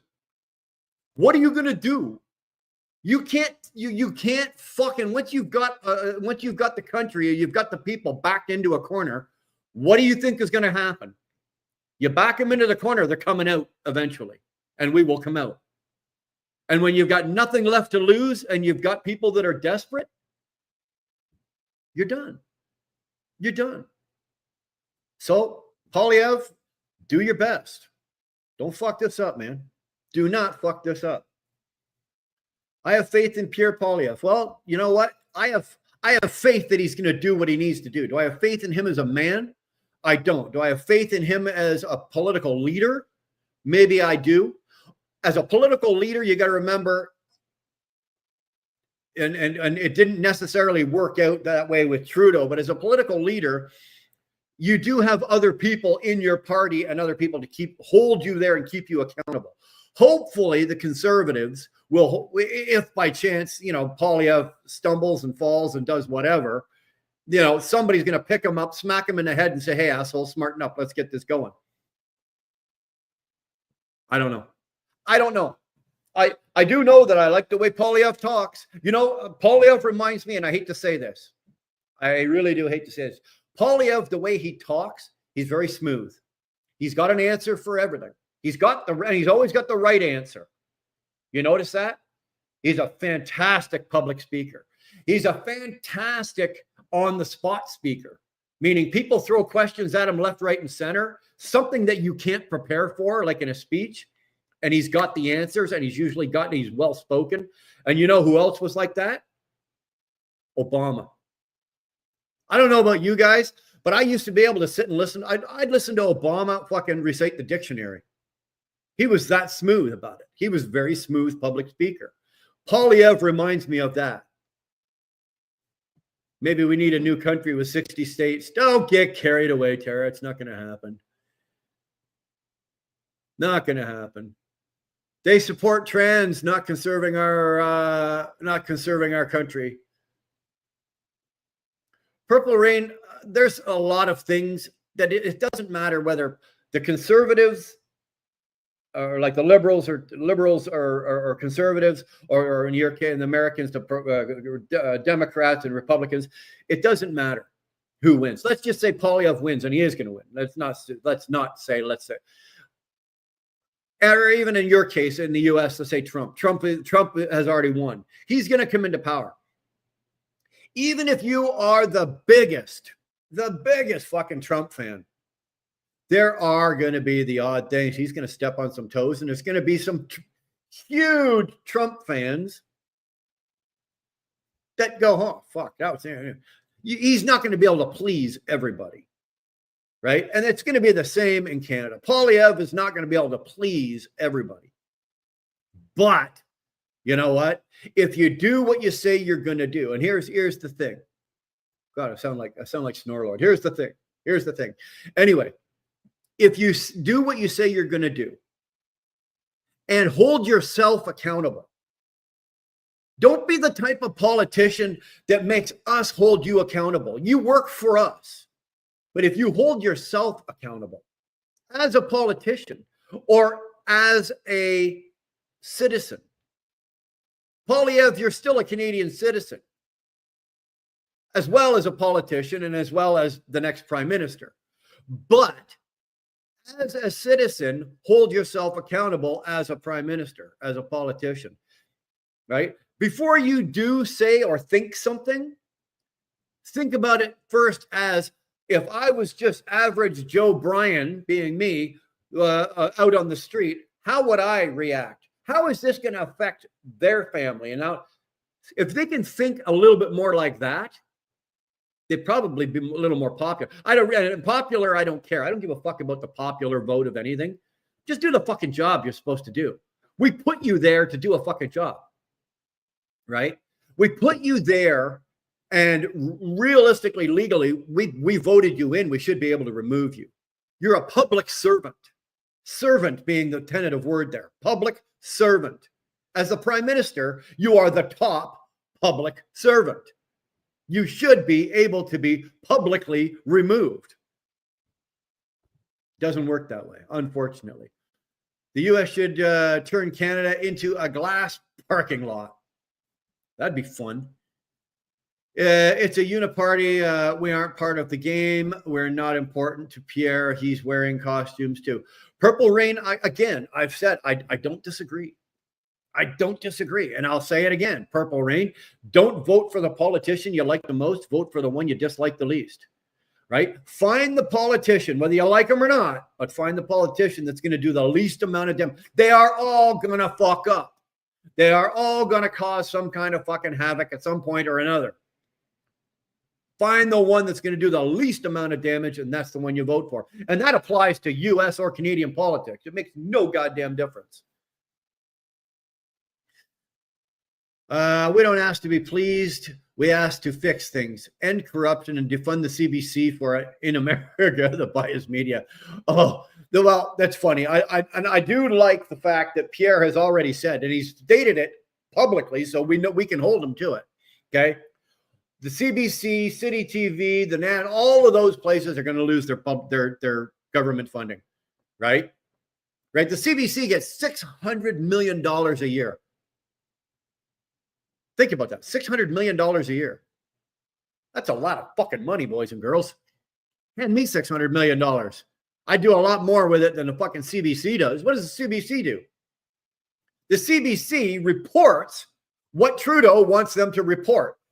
And for that, they get $600 million. Give me fucking $600 million bucks. Okay? I'll feed the homeless.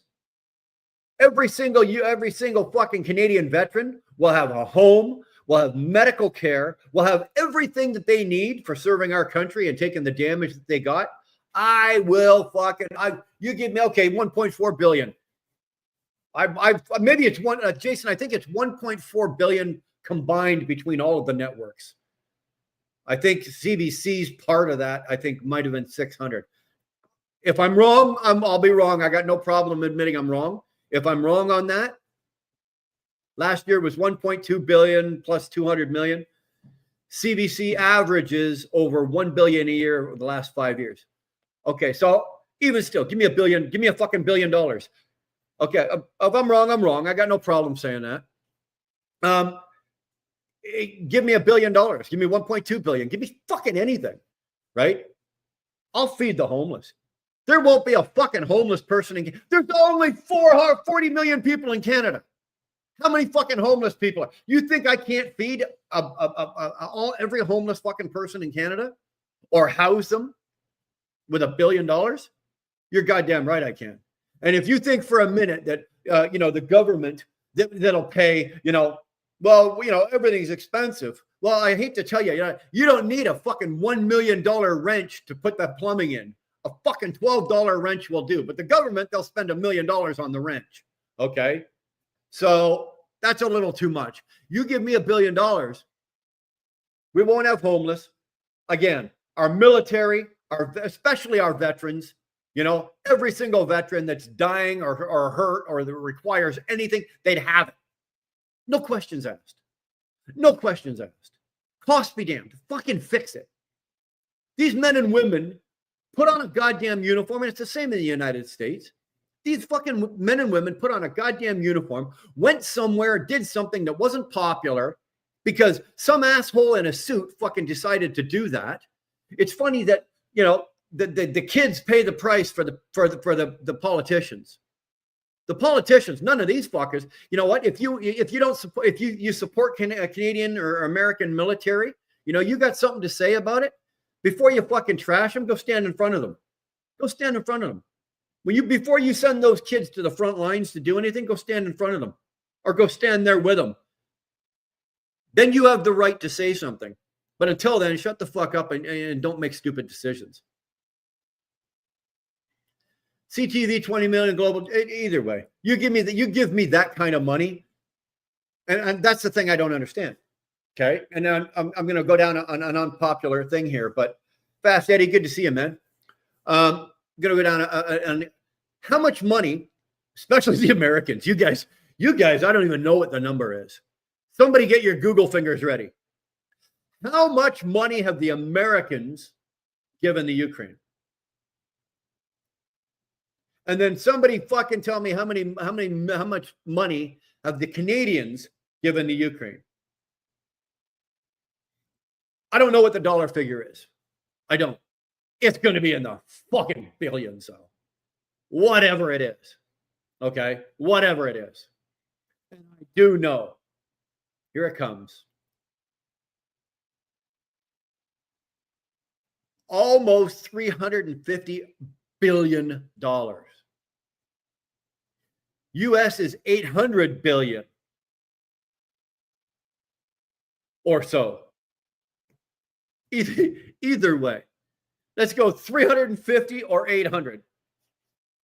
Whatever.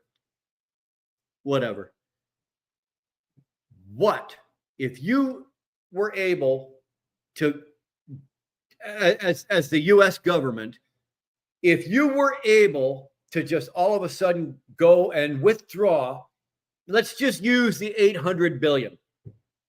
That's a fucking big number. Can you fathom $800 billion? Right? That's over $750 billion, almost $1 trillion. You take $800 billion. Do you think in the United States there's 340 million people? $800 billion. Do you think you can't fucking fix every road? Do you think you can't?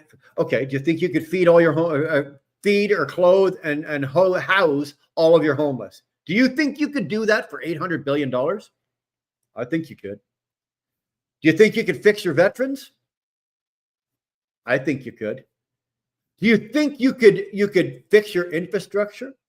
Roads, cities? I think you could. I think for $800 billion, you could do a lot for your own country. Why on God's green fucking earth are you giving it to the Ukrainians? Do I believe that the Ukrainians deserve to die, or that the war over there needs to be happening, or do I believe any of that needs to happen? Do I think it's good? No. But do I think it's our responsibility to support it? No. I'll tell you what, Mr. Ukrainian, or Mr. Russian, or Mr. Israeli, or Mr. fucking Gaza, or Mr. whatever. I tell you what, when all the problems in my country of Canada are fixed, when all the homeless have homes and are fed, when our military is fixed and our veterans have everything they need, when all of our shit is done, if there's any money left over, we'll help you out. But why are we, and I'm saying we, I'm talking Canadian American, let's say we're all in the same boat here. Why are we giving away $800 billion fucking dollars for all of that over there? The cost and the return, you're never going to get it. You're never going to get a return on any of that. You're never going to see any of that money. They say it's a loan, but it's no fucking loan. You're never going to see that money. Who's going to write that check and send it back to you? Nobody. Fucking nobody. So there's no return on any of this money. What are you going to do with it? Right? What do you do? Why are you sending it there? So like I said, America, fix your homeless, fix your veterans, fix your infrastructure, fix your fucking your whole country. Start fixing all of that. And once you've got that firmly under control, if there's any money left over, sure. Good causes. A good cause, right? Make it a good cause, not a fucking dollar cause. Sort of like when we do our charities, right? We learned a very valuable lesson last year with our charity, right? The charity we supported was the Forgotten Angels, and it was a charity that has 0 salaries. It is truly 100% volunteer everything. Nobody has an agenda. Nobody is on a payroll. Nobody is taking money and putting it in their pocket and sticking it off to the side. We should think the same way about who we're helping around the world. When we're helping people around the world, are we stuffing some fat cat's pocket? Or are we helping somebody or a country or something that truly needs it, that truly is going to have, that you take that money and do good with it? Or are we going to do like the United Way, where the fucking, the director of the United Way, he makes $10 million a year as a salary as the director of the United Way.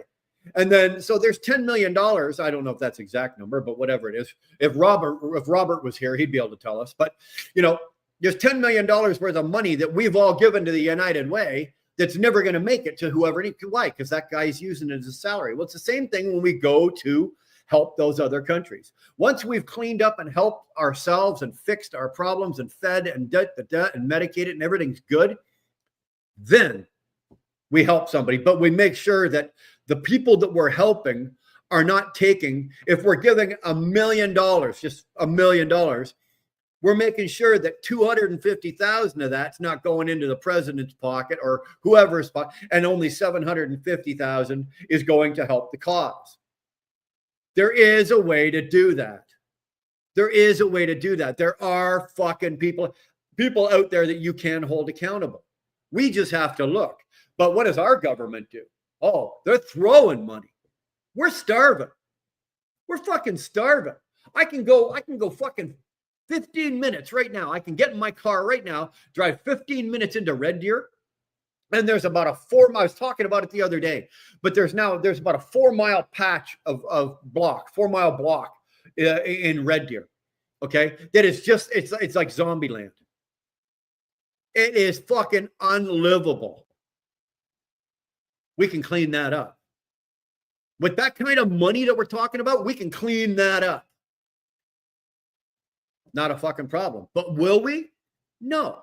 What are we going to do? We're going to send it over to fucking the Ukraine, or we're going to send it over to the Middle East, or we're going to send it over to fucking whatever.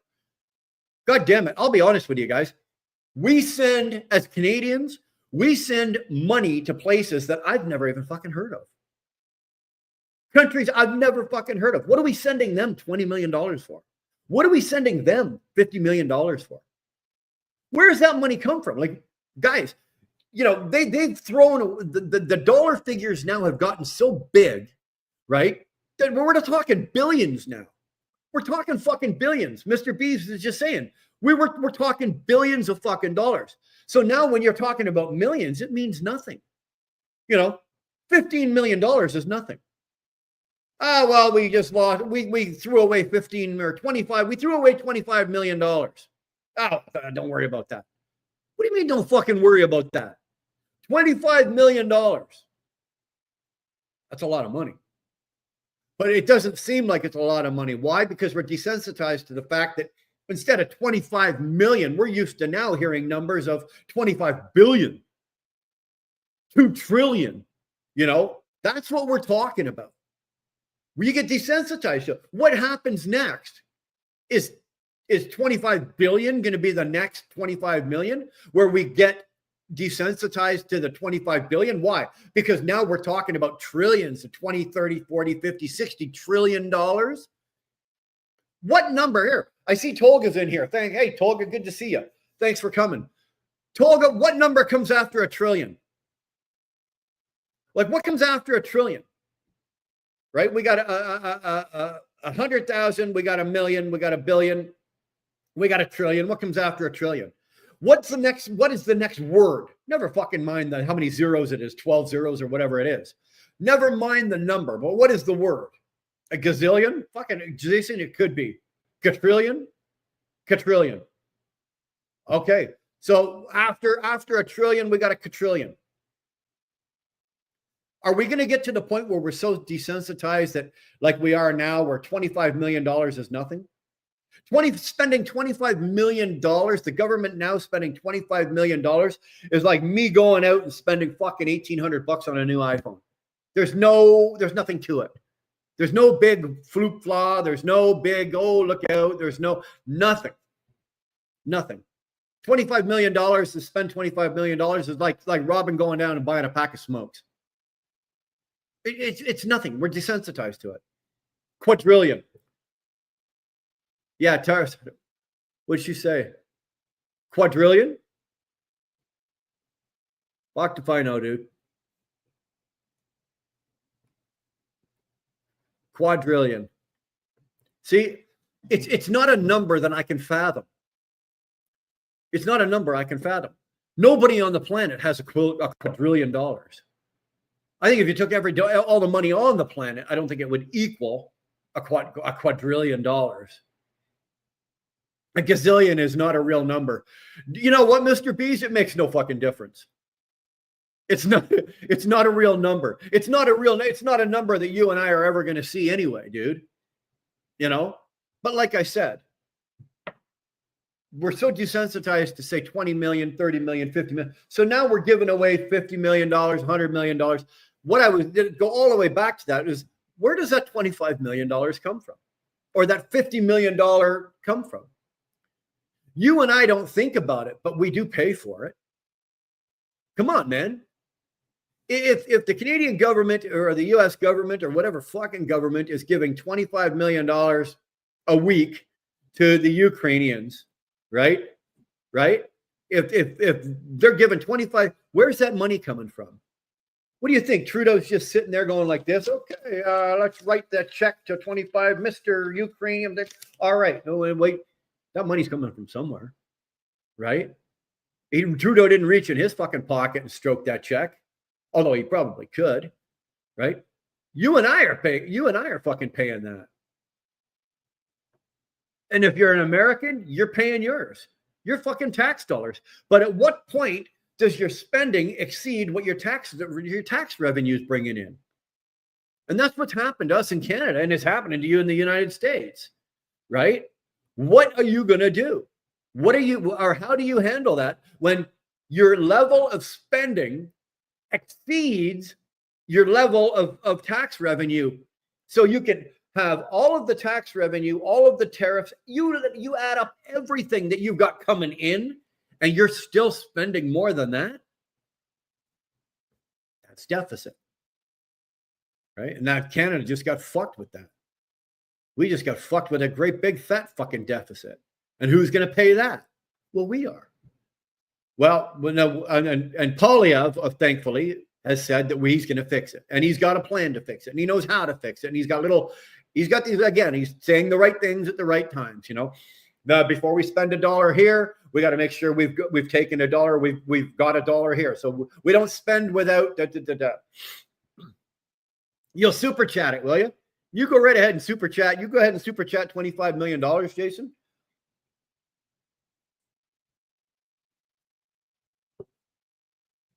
Send me $25 million. I'll finish my studio. That's all the only personal money I'll take out of that is I'll finish my fucking studio, and then I'll feed a bunch of homeless people. It'll be pinned for a while like that. I think so. In every 90 days, no, sorry, I want to read this. In every 90 days, the Fed banking system are do you hear that? Alexa's listening to me. Shut up. Alexa, shut up. In every 90 days, the Fed banking system are printing another $1 trillion, 12 zeros in it, as the mutual currency of our debt mutually planet-wise. That's incredible. That's incredible. The fucking Merry Christmas, nerd. Hey, great to see you, brother. I got your email. Thank you. Fantastic to see you. When it's a government's solution is to just print money, that doesn't work. The Americans know this. The Canadians know this. You can't just print money to make a problem go away. It doesn't work that way. Pot's $10 a gram. It's not a bad thing. Mr. Bees will take $10. Jason, there you go. I got my. Is that $2? That's $2 Canadian. Thanks, brother. $2 Canadian. Hey, I can take $2 and do something good with it. Trust me. 11 days equals a billion. 1 million seconds equals 11 days. 1 million seconds equals 11 days. 1 billion seconds equals 33 years or 32 years. Fat fingers. Yeah, that's what she said. Show me a woman that doesn't like fat fingers. The ink and the paper are worth more than the dollar itself. Mr. B's, and that's true. That's very true. And that's kind of, it's kind of where the world's gone. Where the paper it's printed on is worth more than what's printed on it. Jesus Christ. Although the Canadian money is now it's not on paper anymore. It's on plastic. Right? Our money is plastic. I don't know if any of you guys have seen our money. It's waterproof, water resistant. You can run through the wash. You can't burn it. You can't rip it. It looks like Monopoly money, to tell you the truth. Just had an op today to take the lump off the back of my head. I'm a little sore. The lump off the back of your head. Well, you had a nose on the back of your head too? I didn't know you had one on the back. I knew about that nose, that fucking honker you had on the front. I never knew you had a big nose on the back. Dude, hope everything's good. Hope everything's all right. Hopefully it went well. You're going to be a little sore. Hey, they got medication for that, dude. Take a little take a couple meds, couple of drinks of some good Canadian whiskey, not that shit you drink over there in England. Get some good Canadian whiskey, and we'll fix you right up. You'll be fine. We all know where the problem lies, so it's time to start talking about solutions. You know what? I can't disagree with you. But you want to talk about solutions. In order to bring about solutions, let's just say, okay, you've got solutions. We've got some solutions to what some of these problems are, but you have to take the solutions to eventually you have to take the solution to somebody. Who is going to be that somebody? It ain't going to be you and me. We're way too low down that totem pole. So where are you going to take those solutions? And then are you going to trust that those solutions are going to be implemented? I don't know. There's a whole lot more to this. Like there really truly is. Like we're just nipping around on the outside of politics and on a lot of this shit. But there's Dar. I guess she's on her break. Popping in to say hi. Everyone's saying hi. Jim 64. Hey, good to see you, Jim. Good to see you. I did have a nose on the back. I need some painkillers, as you say, some good Canadian whiskey. That's what you need, man. Good Canadian whiskey. 1 trillion seconds is equal to 31,688 years. Well, if you start counting now, Jason, you just might get there. To solve the $1 trillion debt, you have to print more trillions to pay it off. Well, that's the whole thing. That's the whole idea. Right? The quick and easy thing is to print money. The Canadian government did it 2 years ago, and we got screwed. What happens? Sends you into a deficit, sends you into inflation goes up, interest rates go up. In the States, the Fed would go up. All of that shit would go up, right? Everything goes up Why? Because the cost of living is going up. Why? Because now you've printed off another fucking $1 trillion and somebody has to replace it. Well, how do you replace it? Well, you have to raise the interest rates. You have to make more, you have to generate more money to come back in to replace it. But they can't do that. It never works out. It never works out. Never once in the history of fucking Canada or the US has any government ever gone through a slew of printing off money, thinking, oh yeah, we're going to infuse the economy, we're going to blast it, we're going to print off all this fucking money and throw this hard currency at it. Never once has it worked. That's the definition of insanity, you fucking idiots. Doing the exact same thing over and over again, expecting a different result. Right? And that's our government. Doing the exact same thing over and over and over again, expecting a different result. Insanity. So, Polyev, are you insane? Are you insane? Nerd, I know that you guys are going through the exact same shit over there in England. Right? No way they've got gold to that value. They're in deep shit. And that's exactly right. Right? Because the gold used to be what backed up the dollar. That don't happen no more. That don't happen no more. Chicken Hawk, oh my God, sir, I wish the same to you and your loved ones. That's good to see you. Venezuela has turned their entire economy around. Well, Jason, it's not in 1 year. Yeah, but I'm not saying it's a bad thing. I agree with the way they did it. Right? But it was harsh. It was fucking harsh what they did. Right? Do I agree with it? Did it work out for them? Yes. Do I agree with it? Yes. Do I think that it would work here? No. Why?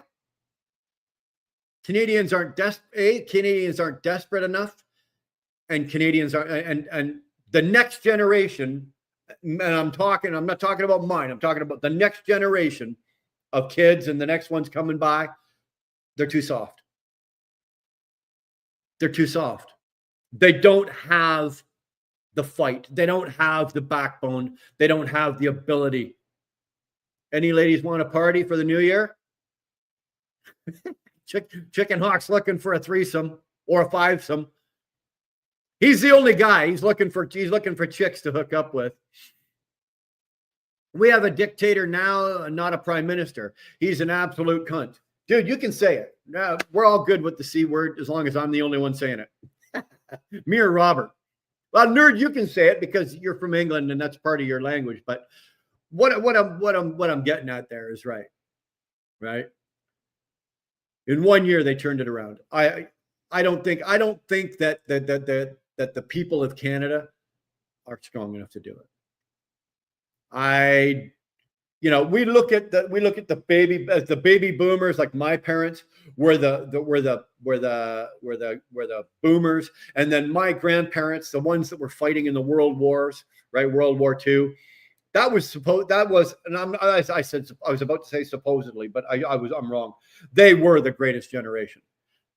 They were the strongest. They were the smartest. They were the toughest, biggest, fucking most courageous. They were it.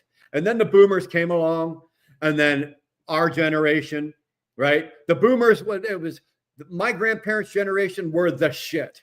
They were the tough. They were the big. They were the bad. They went to war. They stood up for what they believed in. They didn't take anybody's bullshit, blah, blah, blah, blah, blah.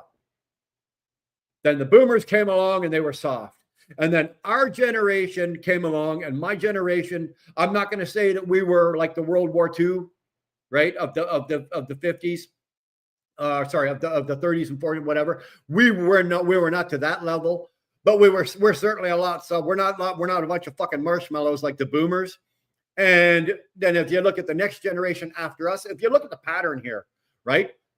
Hard then soft, hard then soft. It's like a fucking porn studio. Hard then soft, hard then soft, hard then soft. The next generation, right? If my parents, the boomers, were the marshmallows, and then we were the hard sticks, and then the next generation after us, you guys are the fucking next generation after us, they're just tapioca pudding. And they don't have the fucking fight the ability to fight or the wherewithal to fight or the knowledge to know that they're getting their ass kicked. They're in a fucking one-legged ass kicking contest and losing, and they don't even know it. So what? We have to wait till I got to wait till my grandkids are of 30s, 40s, and 50 years old before the next fucking planet won't make it that far. I'm telling you right now. Chicken Hawk, wrong chat. Jason, let me tell you something about Chicken Hawk. Chicken Hawk is a very good friend of mine. I'm a Gen X, the last strong generation. Agreed. But Chicken Hawk is a very good friend of mine. Chicken, there's a few people around in the chat that can get away with just about anything. Chicken Hawk's one of them, right? Only because Chicken Hawk is on my soft side, him and his wife, Special K. Same with Robert, our good old boy over in England. Robert, I think was in the top 5 of my first subscribers. So he's been with me a long time. Robert can come on here as drunk as he wants and say whatever he wants, and I won't say a goddamn word. So if Chicken Hawk's getting out of line, if you think he's out of line, take it with a grain of salt. He's a good old boy from Florida that likes to fly around in his airplane and drive his fucking transport truck. And he's a friend of mine, so I got no problem with it. They made him take a check, so he donated it and got a huge tax write-off. Who's that? You're talking about Trump? Sorry, because my mouse died. I've got a wireless mouse, right? So the fucking battery died. So I gotta do the thing on the side here. Just when I hit that German border and I get green lit on the Autobahn, I'm letting all 450 wheel horsepower loose. Okay. Please explain, Mr. B. I'm Gen X and fuck your feelings. Corey, thank you very much. Agreed. Agreed. Getting in your, we're not going down that. I was just about to open the door and walk down that path. And you know what? We're not going to, not today.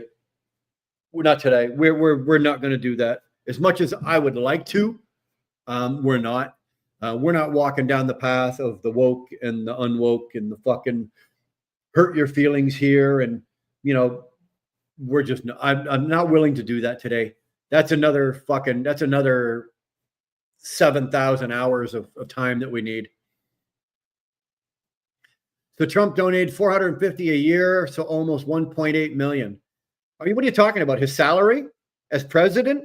Yeah, I don't think he kept a single penny of his salary. I think, and I think it was actually documented. He donated all his salary, 100% of his salary, like he needed it. Here's a funny fact for you, right? Every other politician came into politics with $1 million in the bank and left with $100 million.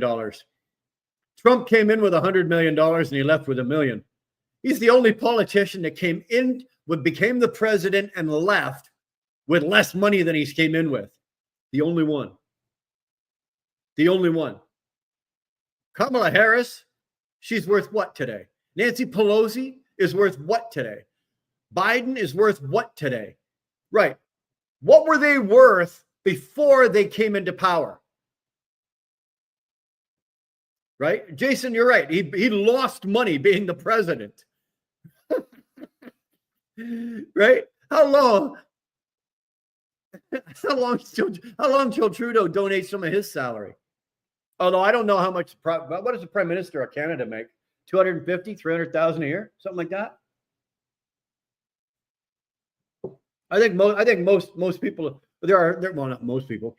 I was gonna say most owner operators generate more money than the Prime Minister makes.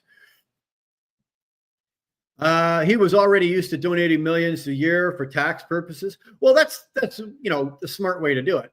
And let's just face it, if you can use the system to your advantage, why wouldn't you?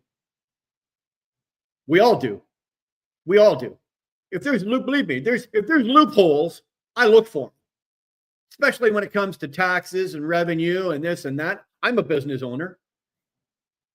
Do I mind? Do I want to pay tax? Not really. Do I believe in paying taxes? Yes, right? We do need to pay taxes. We need tax. That revenue is needed, is generated and is needed. But do I believe in paying more than my fair share? No. So if there's loopholes and little things that I can do to get around paying certain taxes, do I? Sure, as long as it's legal. I'm not going to break any rules, but will I maybe bend a couple? Absolutely. Absolutely. So what's the difference between me saying that and then getting all appalled? Why would I get all appalled and all upset going, oh, well, Trump breaks all these fucking rules. He doesn't pay his fair share in taxes. Well, he should be paying it. Come on. Really? Just because we're talking about millions of dollars, what's the difference between paying millions of dollars worth of taxes and paying thousands of dollars worth of taxes? Right? If you look at it, you're still paying the taxes. It sounds worse that he didn't pay 30 million. He only paid 20 million instead of 30 million. Well, guess what? I only paid 20,000 instead of 30,000. It's the same thing. It's just that he makes more money than me. If I made Trump money, then yes, I'd be doing the exact same thing. Instead of paying 30 million, I'd only be paying 20 million, right? I'm going to look for the loopholes. There's no fucking difference. But people get appalled that the fact that the man didn't pay $30 million in taxes, he only paid fucking 20 because it was millions. But nobody looks at me when they go, oh, he only paid 20 million instead of 30. Oh, well, that's a smart businessman there. Yeah, it doesn't work that way. Humberto, what's going on, buddy? Good to see you. Drop Deck Trucker. Is that what you said? That's this week, right? That's this week. Why are you getting so upset? I'm not upset. I'm just stating a fact, right? I'm just stating a fact. And even I'm not even stating a lot of this isn't some of this is fact, but some of it's my own opinion. And that's why I have the chat running right now. You know, I have the chat running. If you don't agree with what I say or you don't like my opinion, you're free to say whatever you want in my chat. We can talk about it. We can discuss it. I won't argue with you, right? And we're not going, we're not going to say anything or we're not going to get into a complete war over it. But there you go. Elon Musk paid $1 billion in taxes last year, highest ever for IRS. Yeah, could you imagine getting that check as it cleared your desk, being at the working at the IRS? Okay, so we got Chasing Ghost. Yeah, she paid her tax. Yeah, what's that? X amount of dollars. We got Chicken Hawk and Special K. We got them. Yeah, that was about 26,500. Elon Musk, $1 billion. Could you imagine? That'd be fucking insane.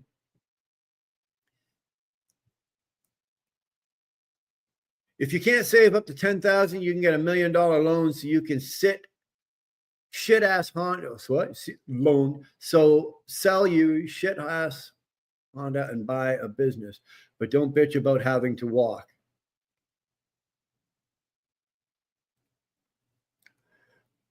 I'm not gonna try to decipher that.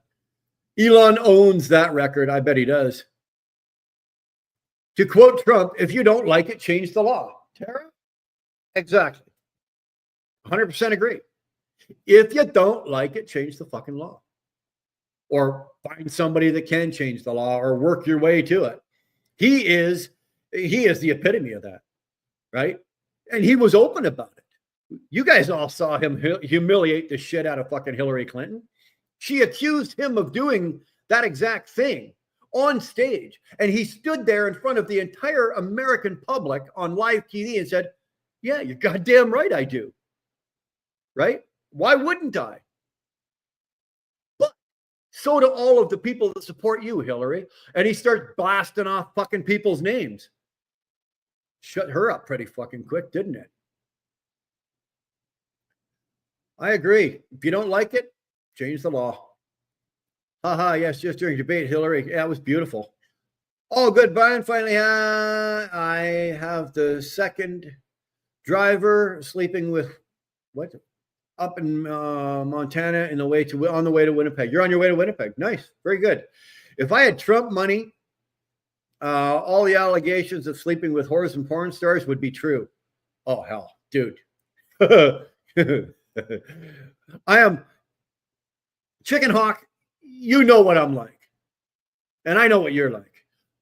Both of us are way too immature to be dealing with that kind of money. Like if we had like Elon Musk money, like personal Musk, like we were billionaires, I am way too immature to deal with that kind of money. And Mike, so are you.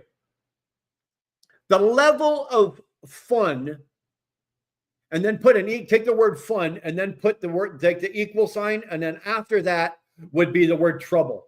Fun equals trouble. So the amount of fun equals trouble that you and I could get ourselves into is endless. It's absolutely fucking endless. But it would be fucking fun trying it, wouldn't it? I drive a hunk of shit. What? You drive a hunk of shit Blazer? That sounds serious, dude. Just so I can own my own business. Other people my age drive Hellcats and live at home. It doesn't take money. It takes hard work. Dude, I will 100% agree with that. I will 100% agree with that. You know what? I've been a small business owner. I've been in the trucking business. I've been trucking over 35 years now. I've been an owner operator for over 25 of them. So we've been in small business a long time, and I know that pinch. Can I afford that Hellcat? Sure. Can I afford a bigger house than what I have? This house is okay. Believe me, there's nothing wrong with this house. But could I afford that? Yeah. But do I go and do it? No. Why? Because hard work got me here, and it's not always going to be there. So I need, just like you, Ryan, just because I can afford it doesn't mean that I have to have it, right? Put it away, rainy day, whatever, invest, secondary income, passive income, put your money to work, hundreds of fucking things. I agree with you. Now, I don't drive a hunk of shit Blazer. But I did buy Dar a new car, like a brand new fucking car, and I hate it. I got to get rid of it. Can't stand it. Like, I don't owe anything on it. Like, we paid cash for it. So I got to get rid of it though. I can't stand that fucking car. If I had Trump money, I'd be starting my epic road trip right now. Oh, dude, so would I. Who cares? It would be fun trying. Yeah.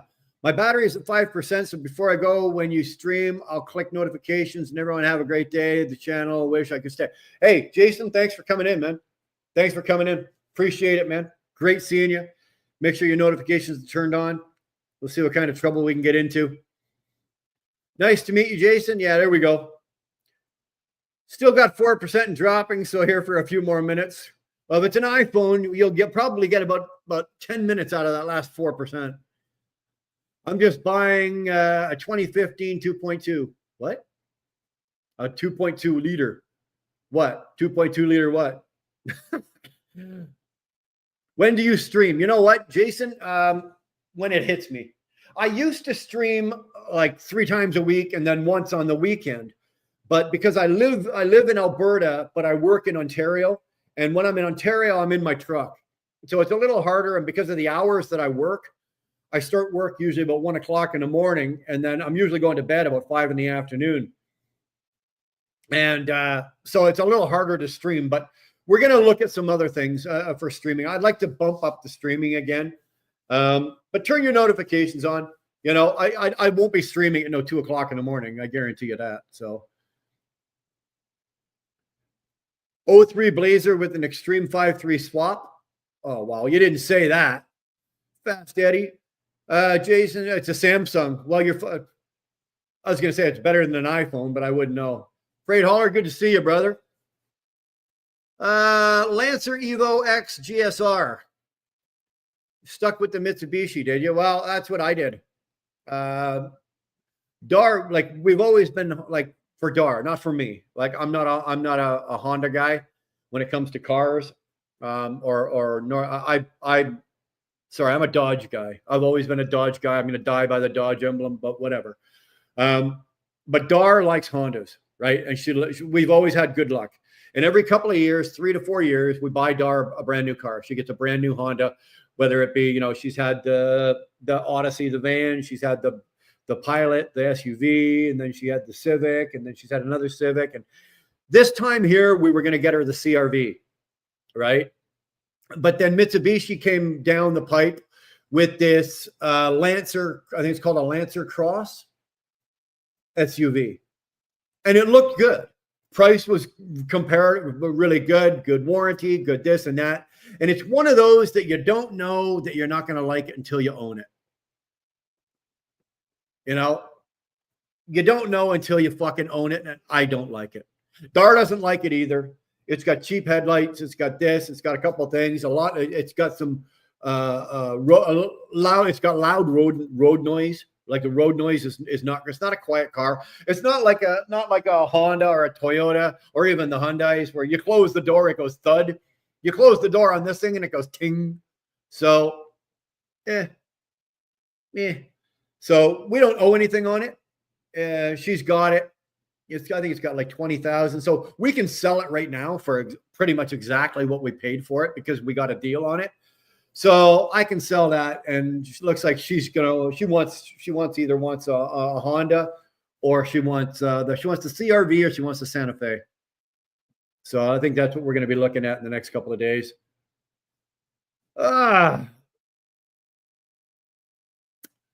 Y'all keep sitting at home. I'll keep running this $10 a mile freight. Hey, you know what? That's fine. That's fine. I'll take the time at home. I can always go make more money. Holler, I can always go make more money. I can lose everything I've got right now. I can always go make more money. I can't replace the time I spend with my family. It's worth more to me than $10 a mile freight. But when I go back to work on the 2nd, right, I'll have been off from the 20th till the 2nd. When I go back to work on the 2nd, those ingots and that heavy haul work that we're doing, $10. It ain't $10 a mile freight, but it more than easily covers the time off I've had here, and the ingots that I've been pulling more than easily cover the time that I've had off here. For me, it's a fair trade, dude. I can always, like I said, I can always make more money. Take it all. Take my beautiful home, take my cars, take my truck, take my fucking bikes, take my studio, take everything I've got. I'll be making money again by Monday. Is it worth it to me? The time at home is the time I spend with Dar and my kids. It's worth it to me. You've been home all week. Wasn't planning on working today, but I'm running this load this afternoon. Well, if it's a one-time shot for $10 a mile, I'm not saying I wouldn't do that, Holler. Right? If my phone rang right now and my truck was in my driveway, which it's not, right? It's 2,800 miles away back in Ontario. But if my truck was in the driveway and somebody phoned me right now and said, look, I've got a load. It's going to pay you $10 a mile. Leave this morning. You'll be back home tonight with it, or you'll be back home tomorrow. Fuck yeah. Fuck yeah. Holler, I'd be there in a minute. You know that. 60 miles for $600? Sign me up. I'd be all over that, right? What are you looking at? 2.5 hours worth of work, maybe 3 hours of work if you load, unload, and drive time. 60 miles is an hour. 60 miles one way, 60 miles back. So there's, say, 2 hours and 15 minutes worth of driving. Throw in another 45 minutes or another hour for fucking loading and unloading. So for 3 hours worth of work, you're going to make $600, right? Not bad. Right? It's $200 an hour. I don't make $200 an hour.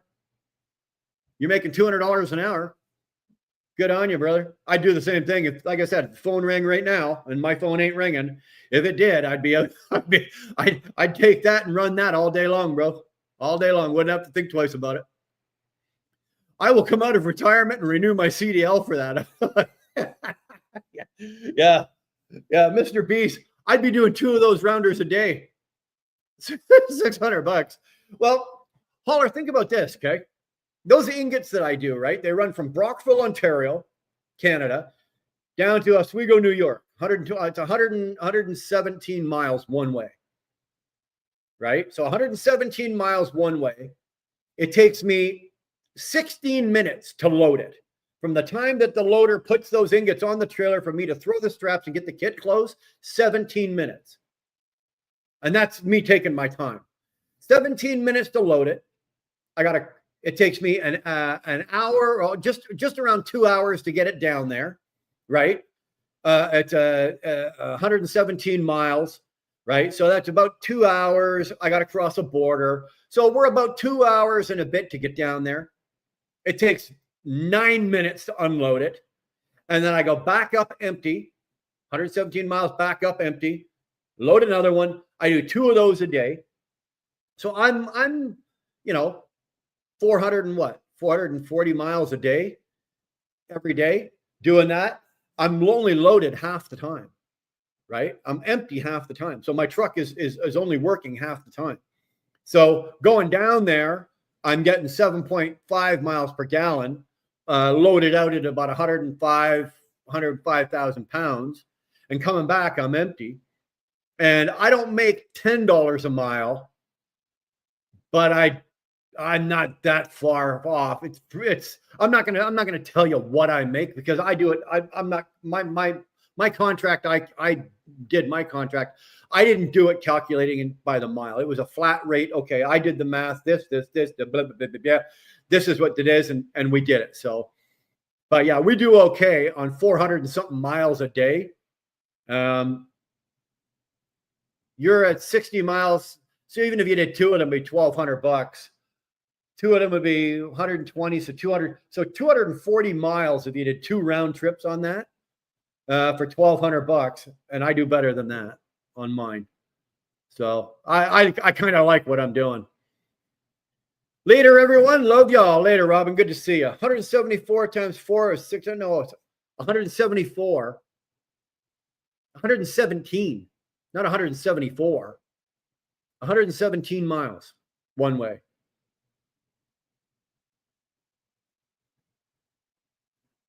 It's 234 miles. So 468 miles a day. 468 miles a day. So that means I'm also not mileaging out my truck. And of the 468 miles, only half of those are loaded. All right, I'm empty the other half time. So I'm getting 9 miles to gallon going back with pulling an empty kit. So 468. Look at that, eh? Can't talk where the shit, but the fucking noodle's stuck and still add and do math. Not bad, eh?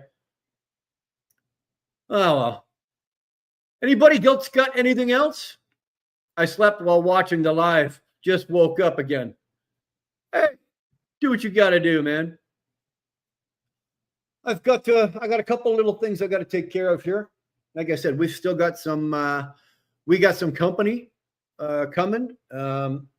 So they're going to be here for a couple of days. So I got a couple of things I want to put we're going to leave the tree up and everything. We'll take care of that after New Year's. Well, I won't be here, but Darwell, but I got to do a little cleaning up here. Got to go have a shower, get some other thing. I want to go out and tinker around in the garage a bit. So anyway, with that, man, I'm going to bugger off. Thanks for hanging in here. Today was a good chat. Today was a really good talk. You guys had some really good points. And I appreciate that. I don't agree with everything that is said, and I'm sure a lot of you guys don't agree with everything that I've said. But thanks for throwing your 2 cents in there, and thanks for hanging out. Hopefully, everybody had a good Christmas, and you know what? Let's everybody at least get home for New Year's and have a good New Year's. And Ryan, you need to get back to work. Yeah, exactly. Get back to work. Anyway, guys. With that, thanks a lot. We'll talk to you later, man. See you down the road.